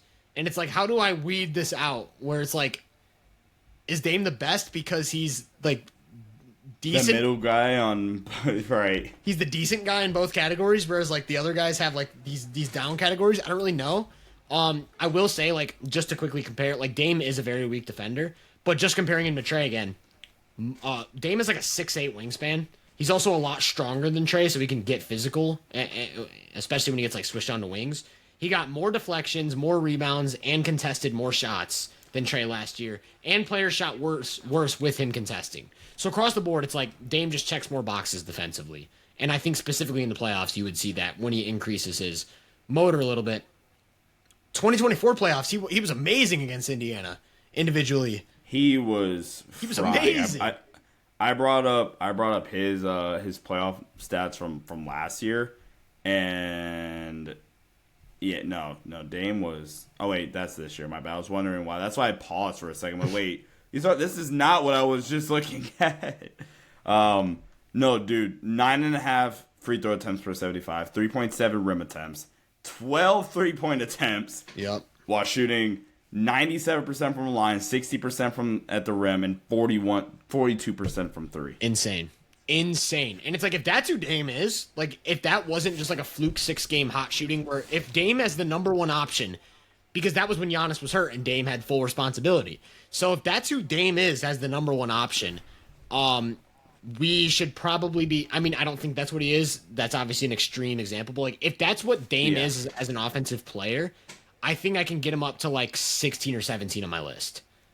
But I also think Dame has a higher floor than Trae or Garland. Like, I think you kind of know what you're getting with Dame in a way that, like, these other guys have question marks in the playoffs, whereas with Dame, yes, he probably, too, struggles with length and physicality a little bit more than some of these other guys we're going to talk about. But still, you kind of know what you're getting with Dame in the playoffs. He's seen the playoffs enough times to know what to expect and how to, like, counter different situations. So I do think his low end is, like, just barely off the list. Like, if I were to go low end on Dame, it'd be, like, high 20s to, like, 30-ish. Where'd you end up? Is he on your list? He is on my list, yes. He is. So all three of those guys, that last three guys we've talked about, are on my list. Dame is on my list. I assumed so. Let's talk about Kyrie. Let's talk about Kyrie Irving. Because Kyrie is the weirdest player we're going to talk about today. Is he? He is the weirdest player we're going to talk about because, well, talk about weird situations. How about Luka Doncic getting traded mid-season? That's a weird situation. But that's not even that big of a deal, bro. Not even big. He shifts his game a little bit to be this high-end number 2 for Luka in a finals run. Then Luka gets traded. Then Kyrie tears his ACL. Or was it Achilles? It was ACL, right? It was ACL. ACL. Tears his ACL. And then it's like, okay, I understand the confusion. We didn't get to see. Yeah, there's so many Achilles injuries right now. Like, we just talked about Dame. There's so many Achilles injuries. I don't know what to do. What's weird about Kyrie is he definitely can't carry the offensive load of pretty much any of the guys we've talked about up to this point, besides like Maxey. But like even De'Aaron Fox, I think, can carry a bigger offensive load than Kyrie, generally speaking. Some of it is age and health related. It's like Kyrie for 82 games. You just cannot like be our focal point of like you can't handle the ball 80 or 90 times a game. It's just not going to happen. But some of it is just limitations in his game. There's not a ton of rim pressure at this point because he's lost a lot of burst while also already lacking size, strength, length. So he just gets to the rim. Like, he's another one of these low rim attempt guys that we're talking about, like maybe low threes, mid threes. I'm not sure. I know at one point he got into the 2s for a season. He's already contact averse as a driver. Like, he wants to kind of get slithery. So when you're not getting to the rim as much, you're also not getting to the line much. He'll give you like 4 free throw attempts per game, similar to what we talked about with Garland. And then he's a good playmaker, but he's not quite a high-end playmaker. He's looking to shoot first. He's looking to score first, and then doesn't make a ton of difficult passes. He'll make some good passes. He's a good turnover suppressor, but not a high-end playmaker. So the end result is, like, when you give him a lot of offensive responsibility, he's this super volatile, all-over-the-place creator, where you get the Clippers series or the Timberwolves series, and he looks like an MVP. He looks like he just can't miss. He's ridiculous. He's the best player you've ever seen. Then you get OKC or Boston, and it's like his scoring was a non-factor in both of those series. I think against OKC, he averages like 15 points. And then against Boston, obviously, we know they were forcing him to play one-on-one and switching everything, and he just could not beat defenders from a standstill anymore because of the lack of burst.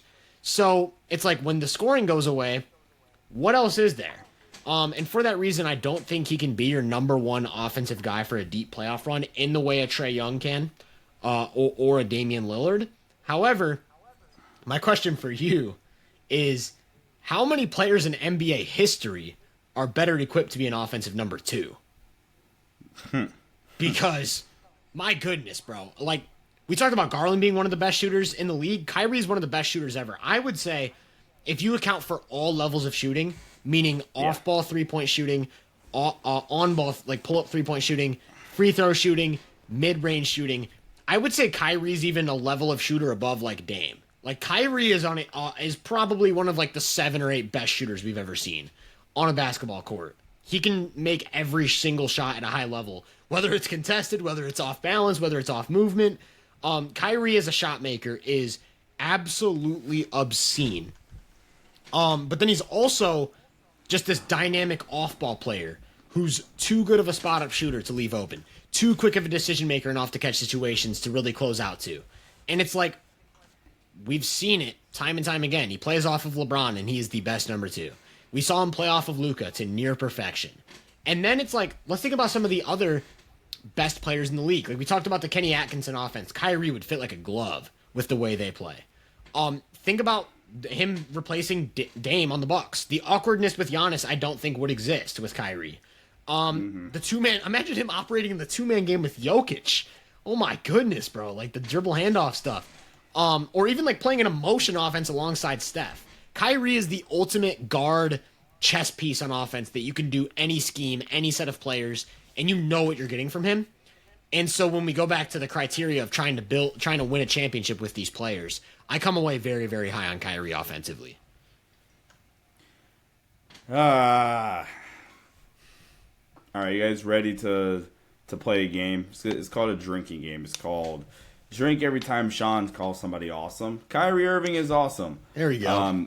I'm trying to put you guys on your deathbeds with that game. Oh my goodness. Took a sip of my water. It's not the kind of drink I was referring to. I honestly don't have much to say about Kyrie either. Kyrie's easier than Dame, but there's still not just too much to say because Kyrie's got kind of like just short to the point. I love everything you brought up with Kyrie and being one of like the offensive like just chameleons. Like he just adapts to every single environment, and what allows him to adapt, like you mentioned, is the fact that he is just genuinely one of the most skilled players. I think obviously we know like the handle and the craftiness he has, the different counters he has from a shot making or just live dribble standpoint. And that's all great or whatever. But can you imagine Kyrie without like the off-ball presence he has as well? Right. Whether it's his ability to come off screens or dribble handoff action, be a 40+% knockdown, spot-up catch-and-shoot threat. Being able, we talk about this a lot with off-ball guards or just, players that are playing off the ball in general, not being a catch and hold and being able to make decisions off the catch really, really quickly. It's one of the biggest reasons why Kyrie, next to any ball-dominant number 1 half-court option, LeBron, Luka, etc., it's the biggest reason why it worked. It is those situations have worked offensively. It's the biggest reason why Dallas said, look, we're just going to put Kyrie in the slot opposite from Luka, and every single time Luka attacks that middle gap and swings to the Kyrie, Kyrie's going to know what to do. Yeah. It's either I'm going to rise up or I'm now attacking a tilted defense, where that is probably where Kyrie's at his best from a playmaking standpoint. Easily the least amount of like playmaking responsibility or load out of anybody we've talked about so far. And it's not really close, actually, out of any of the guards, at least, that we've talked about. The one thing I will say about Kyrie is we did see a baby stretch of Kyrie as the lead creator for Dallas this season, post-Luka trade. And in the month of February, Kyrie was rolling. Month of February, 28 points, 6 boards, 4 assists, shot 37% from 3 on 8 attempts per game. But this is where you brought up the point about age and just can he do this over an 82-game sample? I don't know what the like data or research says about ACL injuries being a load or a fatigue related issue. I'm not a doctor or a sports surgeon or whatever, but I can read a box score. And over the month of February, he averaged 39 minutes a night. The only time he did not play at least 37 minutes was when they got blasted by Golden State, and he played 32 minutes. And then the game before he tore his ACL, he had 38 minutes. So literally, over the stretch of them without having Luka, and even then, this kind of precedes that too. You go into January, he averaged 37 minutes. He only played less than 35 minutes in the month of January twice. So this kind of goes into a Dallas-related topic as well. I would expect Dallas, once he does fully return to full strength, not like the little baby steps you make after an injury, really recovers.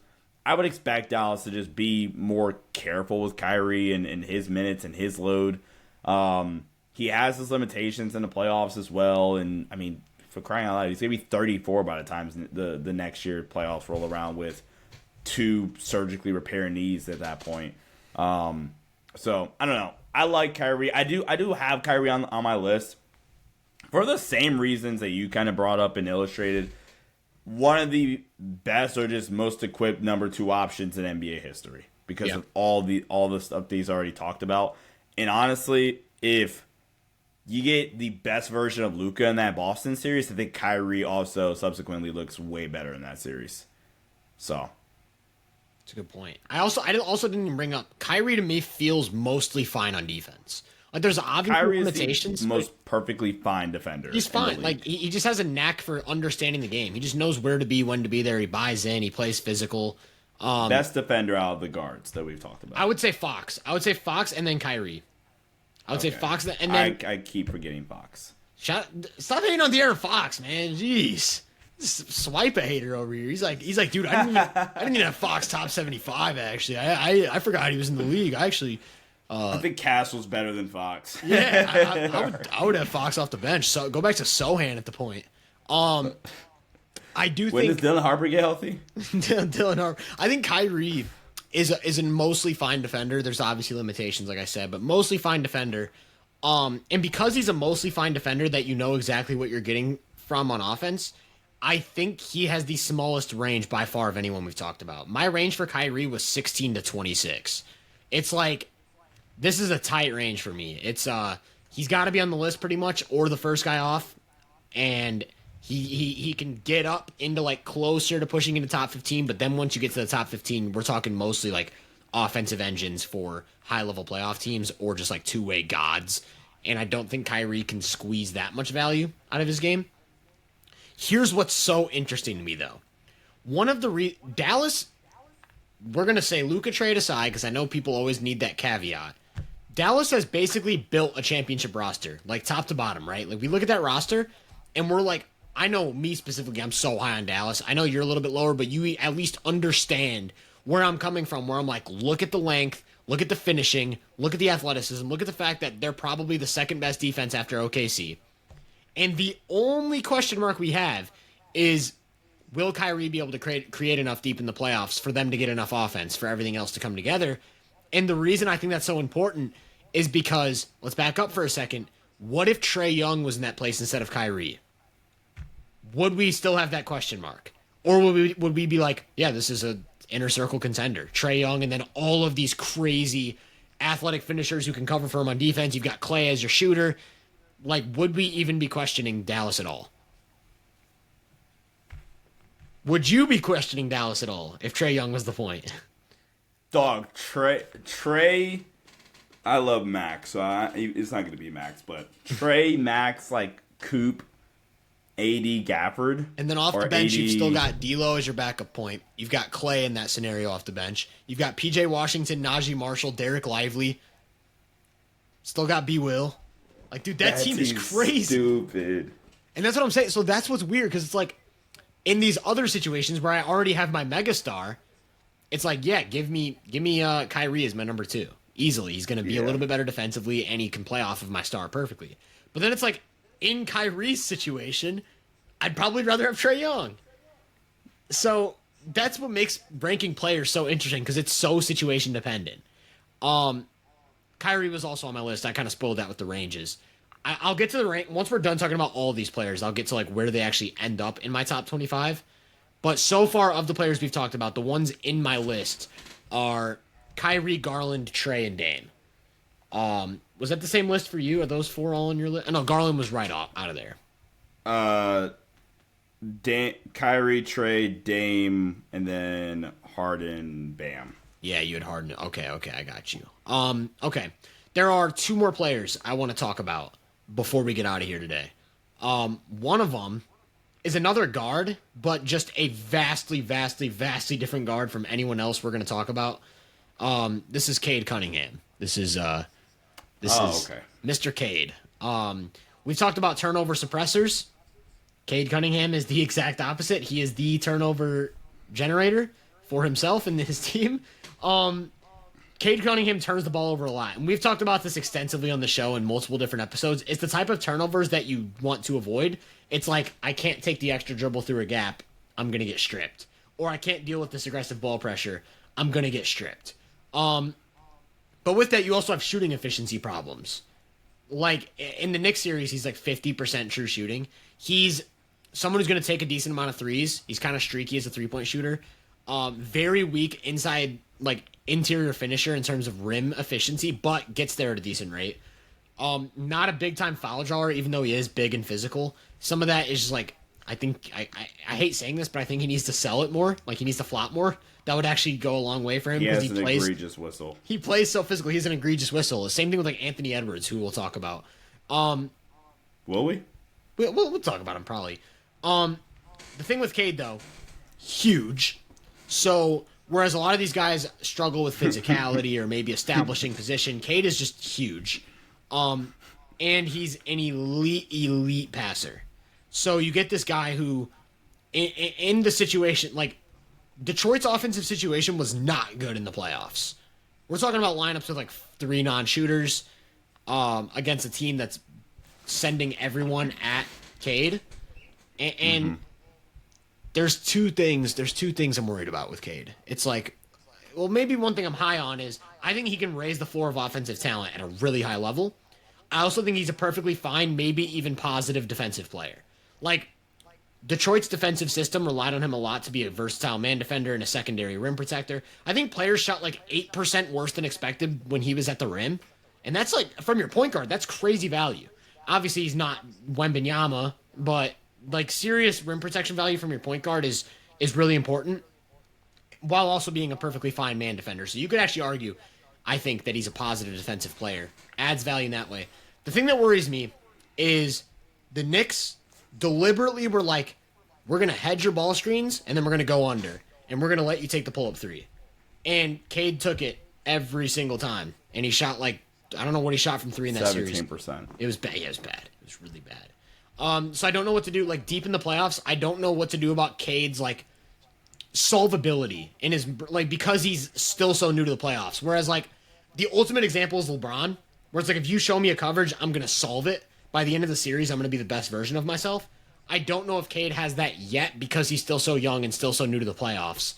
And I do think, like, by the end of that Knicks series, I would have liked to see more of a shift to, okay, I'm not going to take this pull-up 3. I have a counter for you. Yeah, Cade's a tough conversation for me personally because Cade, I feel like, is a pretty easy way for me to fall into a trap that I normally fall into with players that are young that I'm higher on. I do this a lot with Ant. And I did this with Ant in our scoring breakdown, maybe? Where I probably ranked Ant based off projecting. And kind of like having to reel it back in and just focus on what we got from that player last season. I think the number one thing that you brought up with Cade that I am going to value is the fact that Cade is one of the better offensive ends in the league. It's simply, like you said, just raising the floor of your overall half-court offense or just offense in general.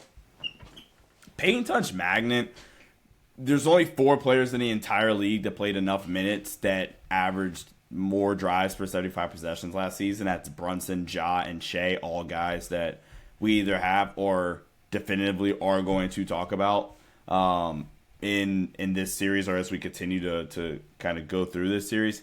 Cade's also, again, paint touch magnet, 4th in the league in terms of unassisted rim shot attempts per 75 at almost 6 unassisted shot attempts at the rim per 75. Again, the same guys, basically. Well, no, one of them.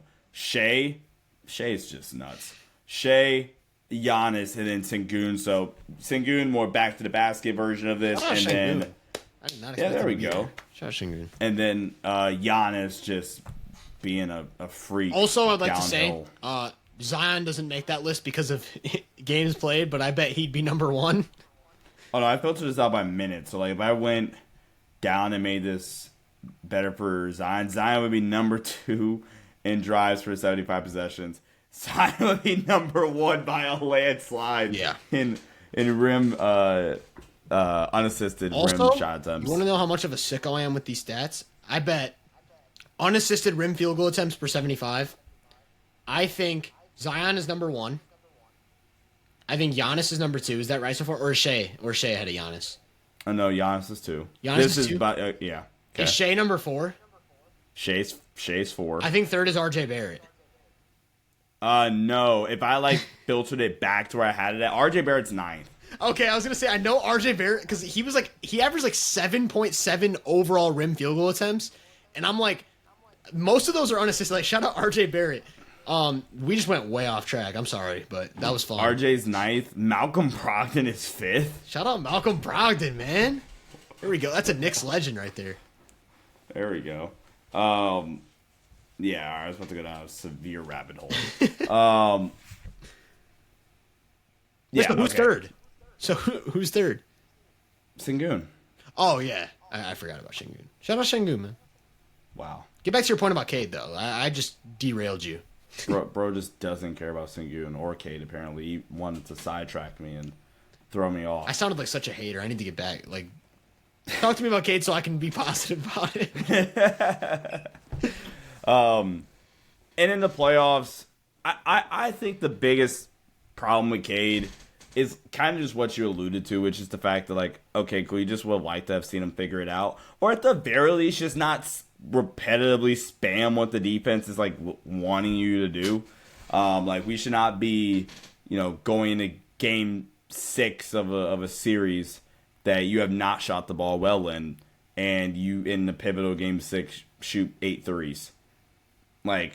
No, for what? What are we shooting? By the way, game 6 is the game he shot the most threes in. The rest of the series, I would actually argue, volume-wise, is perfectly fine. You want to shoot enough to where it's still a threat.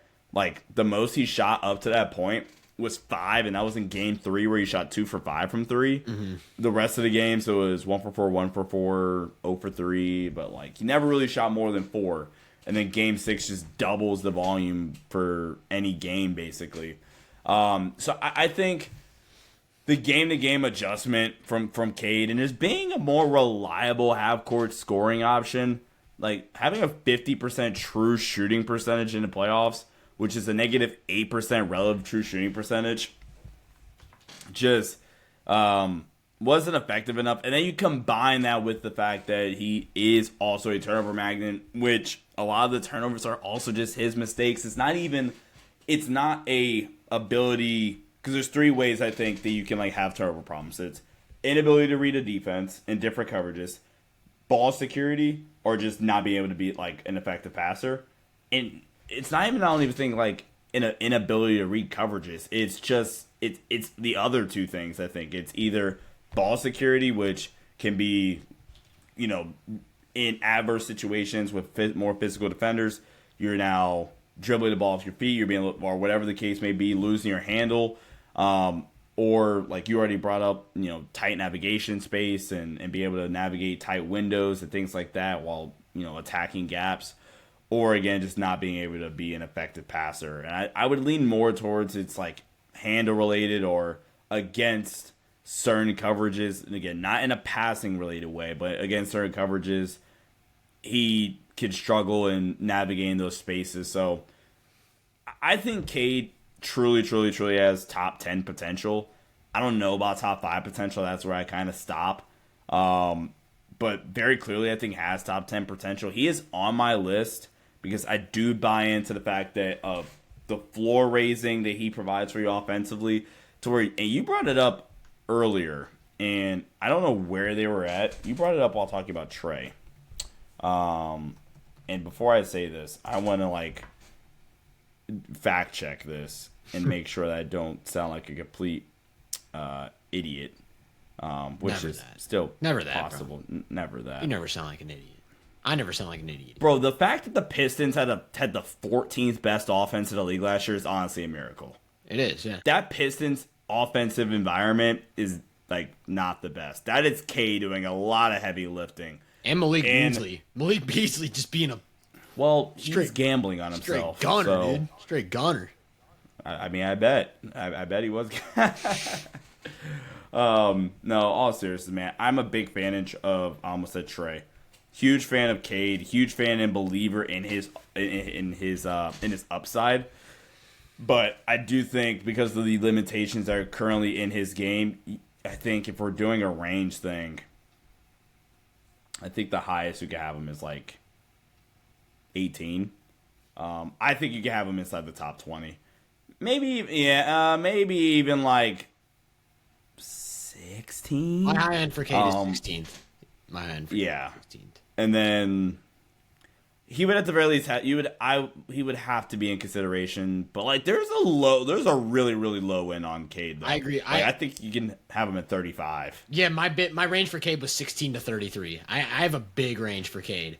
And that's specifically backwards looking. Like I think coming into this season he'll probably solidify himself as like a lock for top 30, top 25, whatever it is. I made a very lengthy and in-depth Cade video a year ago. Maybe not a full year ago, but it was during last season. And I basically said, I compared him to Donovan Mitchell in terms of a young Donovan Mitchell was getting to the rim a ton, and it took him like 4 years to just have this crazy jump to his field goal percentage at the rim. He went from like, I think it was like consistently like 57 or 58 to out of nowhere like 66, 67%. And it was because he got better at using his body on the floor. Like better with the Euro steps, better with the footwork, better at leveraging his length into floor-bound finishes. And I think the next step for Cade is that. I think it's leveraging his size and strength and length into floor-bound finishing angles. Because right now he just isn't very versatile at the rim. He ends up just trying to jump into rim protectors and just like goes into their chest and then like, I'm pretty sure he was dead last in Basketball Index's rim shot quality metric. And that's not a function of Cade is in this situation where he has to take tough shots. It's because he doesn't yet know how to create easy shots for himself at the rim. So any number for like shot quality or whatever is picking up on, oh, wow, Cade just tried to finish through 3 rim protectors at the same time. And it's because he doesn't yet have that stride work to carve out those angles from the floor.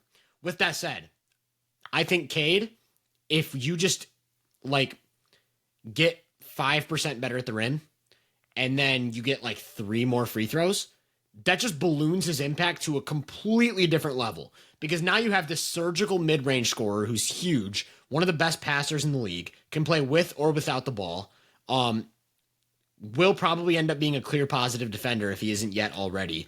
And then now it's like serious interior scoring presence. So yeah, I think Cade, two more things I want to bring up with Cade before we move on to the final player. Cade to me is a master of pace. Like we've talked about the ability to slow things down and navigate off screens, but also the inverse. The Pistons started to play like a run and gun style towards the end of the year, and Cade showed that he can be a legitimate transition weapon. That's actually where he got a lot of his good offense against New York in the playoffs. So I want to acknowledge that for Cade, can play fast or slow, can control the tempo of a game. Second thing is something I want to like throw back to you because I don't know what to do with this. I still don't feel good about it at all. What do you make of Cade's defense? Do you think he's a positive or a neutral? Like, where'd you end up with that? Because I don't really know. I think Cade's a slightly positive defender.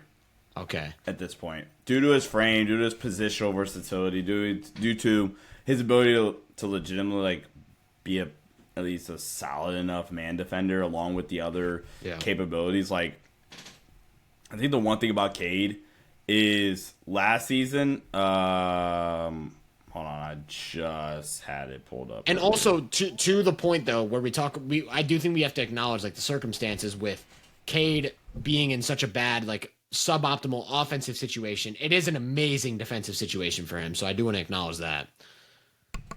Definitely is an amazing defensive situation. The playoffs last season, Cade forced whether it's just steals or charges or whatever, he forced nearly 2 turnovers per 75. And then he's also getting about a block per 75 as well. So you're getting 3 stocks or 3 just forced turnovers essentially per 75 possessions, whether it's steals, charges, or blocks. I think he's found a way to become and also generating about 3 deflections per 75 as well in the playoffs last season. So good enough playmaker away from the ball defensively, but then also like capable man defender as well. Like I view that as a slight positive defensive player. I think the reason why it's only slight is because of what you said and the fact that it is a very, very, very friendly defensive environment for him.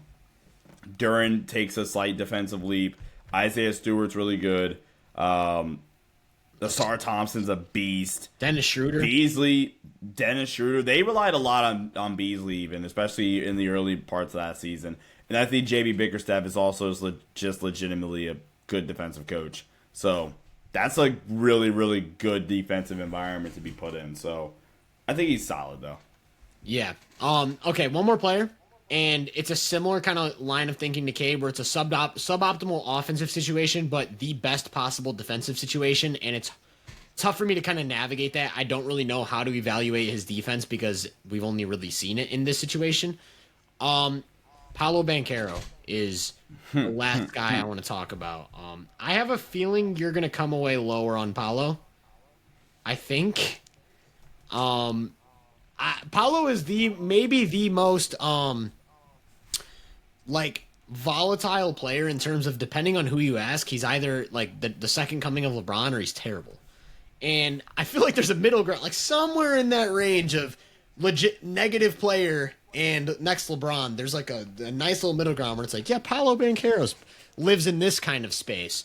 Paolo's weird because the first 5 games of last season. Okay, so we actually, even going back to 2024, we've talked about extensively like Paolo's like just kind of reliance on taking weird jumpers when he's physically capable of overwhelming any defender in the league. And then how much of that has to do with Orlando's being the worst space team since the 01 76ers. Actually, like, not even joking, they shot below 32% from 3 as a team last year, and that was the lowest since the 2016 Lakers in Kobe's final season. That's the last team to shoot below 32% from 3. So we're talking below suboptimal spacing. And Paolo's a slash-first creator who's going to play from the mid-post, going to play downhill. And it's like, okay, you have no shooters. We can just load up. Anytime Paolo caught the ball, the opposing weak-side defender was cheated all the way over. He was playing at a constant, like, double team, basically. But going back to 2024, Paolo was so jump-shot heavy. And one thing I know you and I have had conversations about, and I've had conversations about a lot with people in general, is if he just puts his head down, if he just gets aggressive, if he just like makes more of an effort to not take those shots, like even if it meant just taking less shots overall because he can't get to the rim, reset the offense and look for something a little bit better instead of like settling for this 35% long two or whatever the case may be. Comes into last season, 5 games in, took the leap. Like the first 5 games of the season, specifically, I think he had like a 50-point game against Miami. And it was like, oh, this is the actualized Paolo. We're talking deep seals off the ball. We're talking screen and roll as the big or the ball handler. We're talking every mismatch in the post. We're talking transition. Like, this was Paolo actualized. 5 games into the season, he has an oblique injury, right? Comes back a few months later. And for the first, like, month after coming back, he's scared to initiate contact because of the oblique. Like, he just will not drop a shoulder. And then everyone's victory lapping. They're like, look, this is Paolo. He didn't take the leap. Paolo is still the same old, like, jump shot heavy player. And then a shift happens in February where Paolo finally starts to trust his body again. And for the last 25 games of the season, we see a version of Paolo that we had never seen before. Over the last, I think it was 25 games. I could be, like, give or take a few games. I think it was 25 games. Paolo was 28 points per game, 5 assists per game, getting to the line 9 times a game, 9 free throw attempts per game. So we're talking like up there with damn near only Giannis and Shea and those guys. But his turnovers were down from like 3.5 to just 2 turnovers. And his true shooting percentage was up from like 53% to 58%. So this was the version of Paolo that we had been waiting to see for like 25 games. And then goes into the playoffs, and obviously he's just overqualified to do what he has to do against this Boston or overtasked, I should say, not overqualified. Overtasked against this Boston defense. It's going to switch everything. But even then, you still see some of it. Like, he gets Derek White, Porzingis is cheating over, and Paolo doesn't care. He's like, I'm going to put Derek White into the baseline and try and draw a foul on Kristaps. His playoff numbers are really good, but it's like unsustainably hot shooting, so I don't know what to do with that. But specifically those last 25 games, my question is, was that the true Paolo? Because if that was the true Paolo, I think he's in serious contention to be on my list. But if that was just like a shot in the dark and the other sample sizes we've seen of Paolo are closer to what he actually is, I still think we're a ways away from being like a legit impact playoff player for a really good team. All right.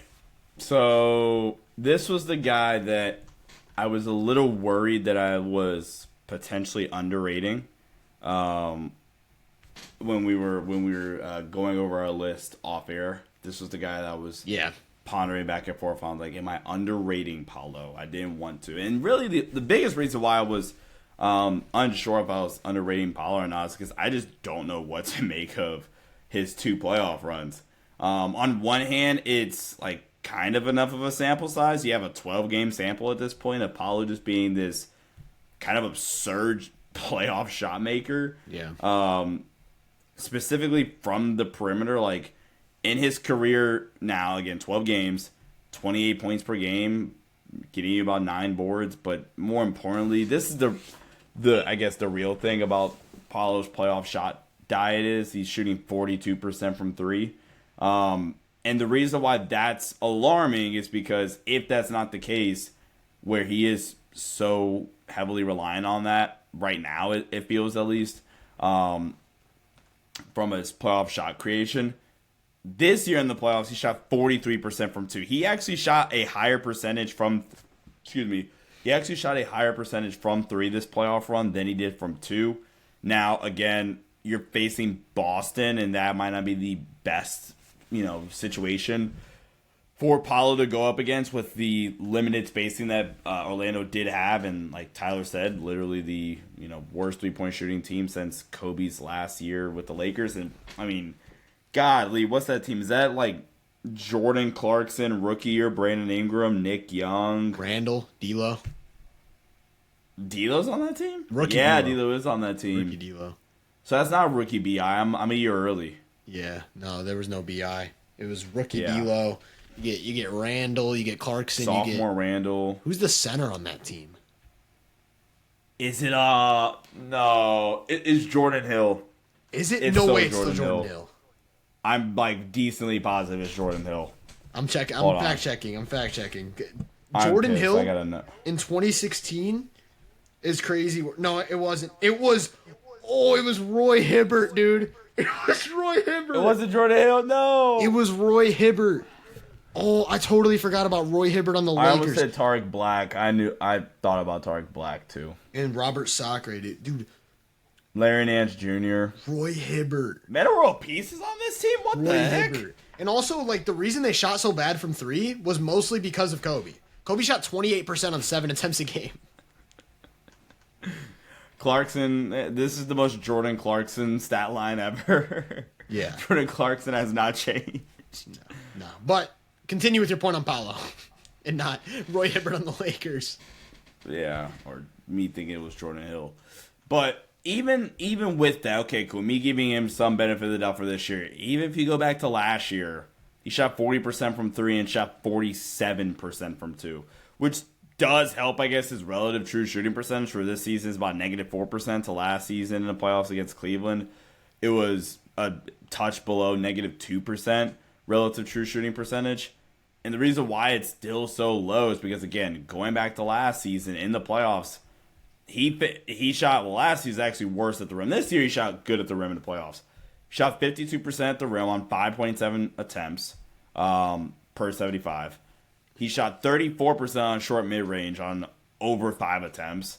And then, he just had an absurdly hot shooting performance from deep 2s and deep on 3s, where he shot 56% on long 3s and 40% on long 2s and 40% on 3s. It's the late one, if you guys can't tell by now.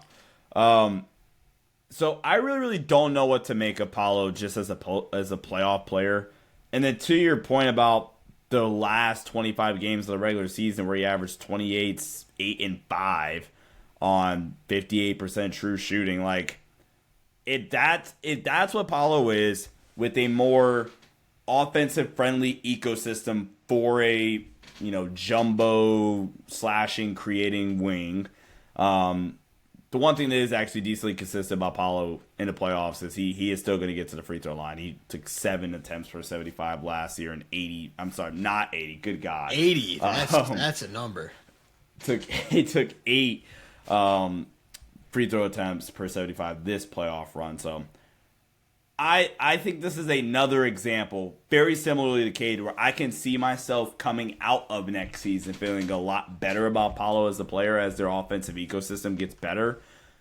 The other thing is, too, and I don't want to, sound negative about Paolo as a playmaker, the highlights make him kind of overrated as a passer / playmaker. I feel like every other week I see a Paolo mixtape on Twitter or Instagram Reels or YouTube even. It's like, hey, oh my God, Paolo's the next coming of LeBron because of this pass he made. Look, here's LeBron doing it at 22 years old. All right, get the one thing. The one thing I will say is I do think Paolo's best pass is the skip pass, which is useless on a team that can't make threes. Yeah. So I will say, if Orlando ever does, because I do think Desmond Bane's a big addition, but he's still not going to fix all the problems. They're still going to have a weak shooter in the weak side corner. If Paolo ever finds himself in a lineup that features 3 other 40% 3-point shooters, this is obviously an extreme example, but slot Paolo on the 2017 Cavs, and I feel a lot better about his offense. Kevin Love at the 5, Kyrie Irving, J.R. Smith, decent little spacing. What are we doing? We're comparing. We're saying put Paolo on the second best. I mean, I'm not kind of Luka. Probably the best offensive environment LeBron had throughout his entire prime. Let's put Paolo on that team. That is the best offensive environment maybe any player has ever had in their prime. Not just LeBron. Besides, peak Warriors. I was going to say, besides the Warriors. In terms of a player being... We really robbed Bron of 2 extra You know rings. what's funny? If I could think of one player who's ever been in the best possible offensive situation for their skill set, it would be 2017 Draymond Green. That is the best. It does not... You can't make a better roster than that on 2K for Draymond Green's skill set.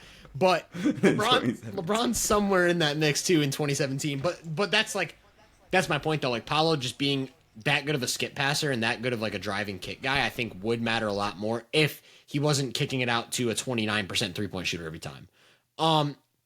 So that brings me to my final point with Paolo is I don't know how to draw the difference between how much of his issues are self-inflicted and how much of them are a function of the team. Because I do think there is something to be said about bad tendencies and over-reliance on mid-range shots, and sometimes just a too much of a willingness to take the pull-up 3, which has worked for him in the playoffs, but doesn't always work in the regular season. But then also the fact that he kind of feels like he has to do those things because of the situation, and maybe with a more favorable environment, it looks different. Because another problem is Orlando hasn't helped him offensively from a schematic standpoint. They've got none of these shooters. They've got all of these athletes. They get unlimited stops because they're a top defense, and they don't play in transition. They had the slowest offense in the league last year. So it's maybe if we just play fast, Paolo all of a sudden has a lot more efficient results because he's getting transition layups and dunks. So I do think a lot of it is team issues. But then it's you look at some of the data, and it's I understand lineups are at play here, but why is there such a consistent trend of the Magic just sucking when Paolo's on the court and then being this elite team whenever he's on the bench? It's what is actually going on here? I think part of that is the way the Magic structure their lineups. It's always Franz and then the other high-end talented bench players. So it'll be Franz, John Isaac, Mo Wagner, or Franz, Goga, and you create this super defense, and then it makes Paolo look like this drastically awful defender who just hurts the team because Paolo then gets the lineups with Wendell Carter, which Anthony. I could do a whole episode on Wendell Carter Jr. I think his offense is a disaster. But you can yap for 2 hours on Wendell Carter Jr. I think so. Shout out Wendell. I think I really like Wendell's defense, but the offense and the willingness to take threes at a 23% clip is just mind-boggling to me. But all that aside, Paolo's so tough because I don't know how much to dock him or dock the team for the offensive stuff, and then also I don't know how much to boost him or dock the team or boost the team for the defense because he's kind of an awkward positional defender who's maybe not big enough to play the 5, but not mobile enough to match up with a lot of wings. kind of spacey away from the ball, can get put in action and attacked a little bit. But then also you see these moments where he's like, okay, he's perfectly fine as a man defender. He can move, he's strong, he's got long arms, and then he's also a secondary rim protector if you need him to be. And he plays his role on a Magic defense that was number 2 this year and like number 3 last year. So I don't know. I don't know what to do with Paolo. He to me is like one of the toughest players in the league to evaluate. Did you have Paolo on your list? I didn't have Paolo on my list. My range for Paolo was high end 22. I could get him on my list if I did like believe more in his skill set and the last 25 games of the season and didn't dock him for some of the team issues. But then the low end with Paolo I think is all the way down with like the 40s. It's just like you think he's kind of shooting himself in the foot with a lot of the shot selection, the turnovers, and he really needs to kind of like sharpen up the edges of his game to be a meaningful impact.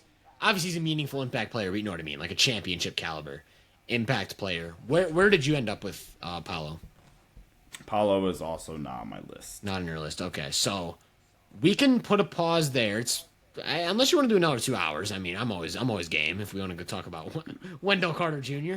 I don't know what people are gonna get out of me at 2 a.m. Ty Jerome. Maybe we get some Ty Jerome love at 2 a.m. when we get sleep deprived enough. We start comparing Ty Jerome and Peyton Pritchard for the final top 10 Throw spot. Gabe Vincent in there. Screw it. Okay.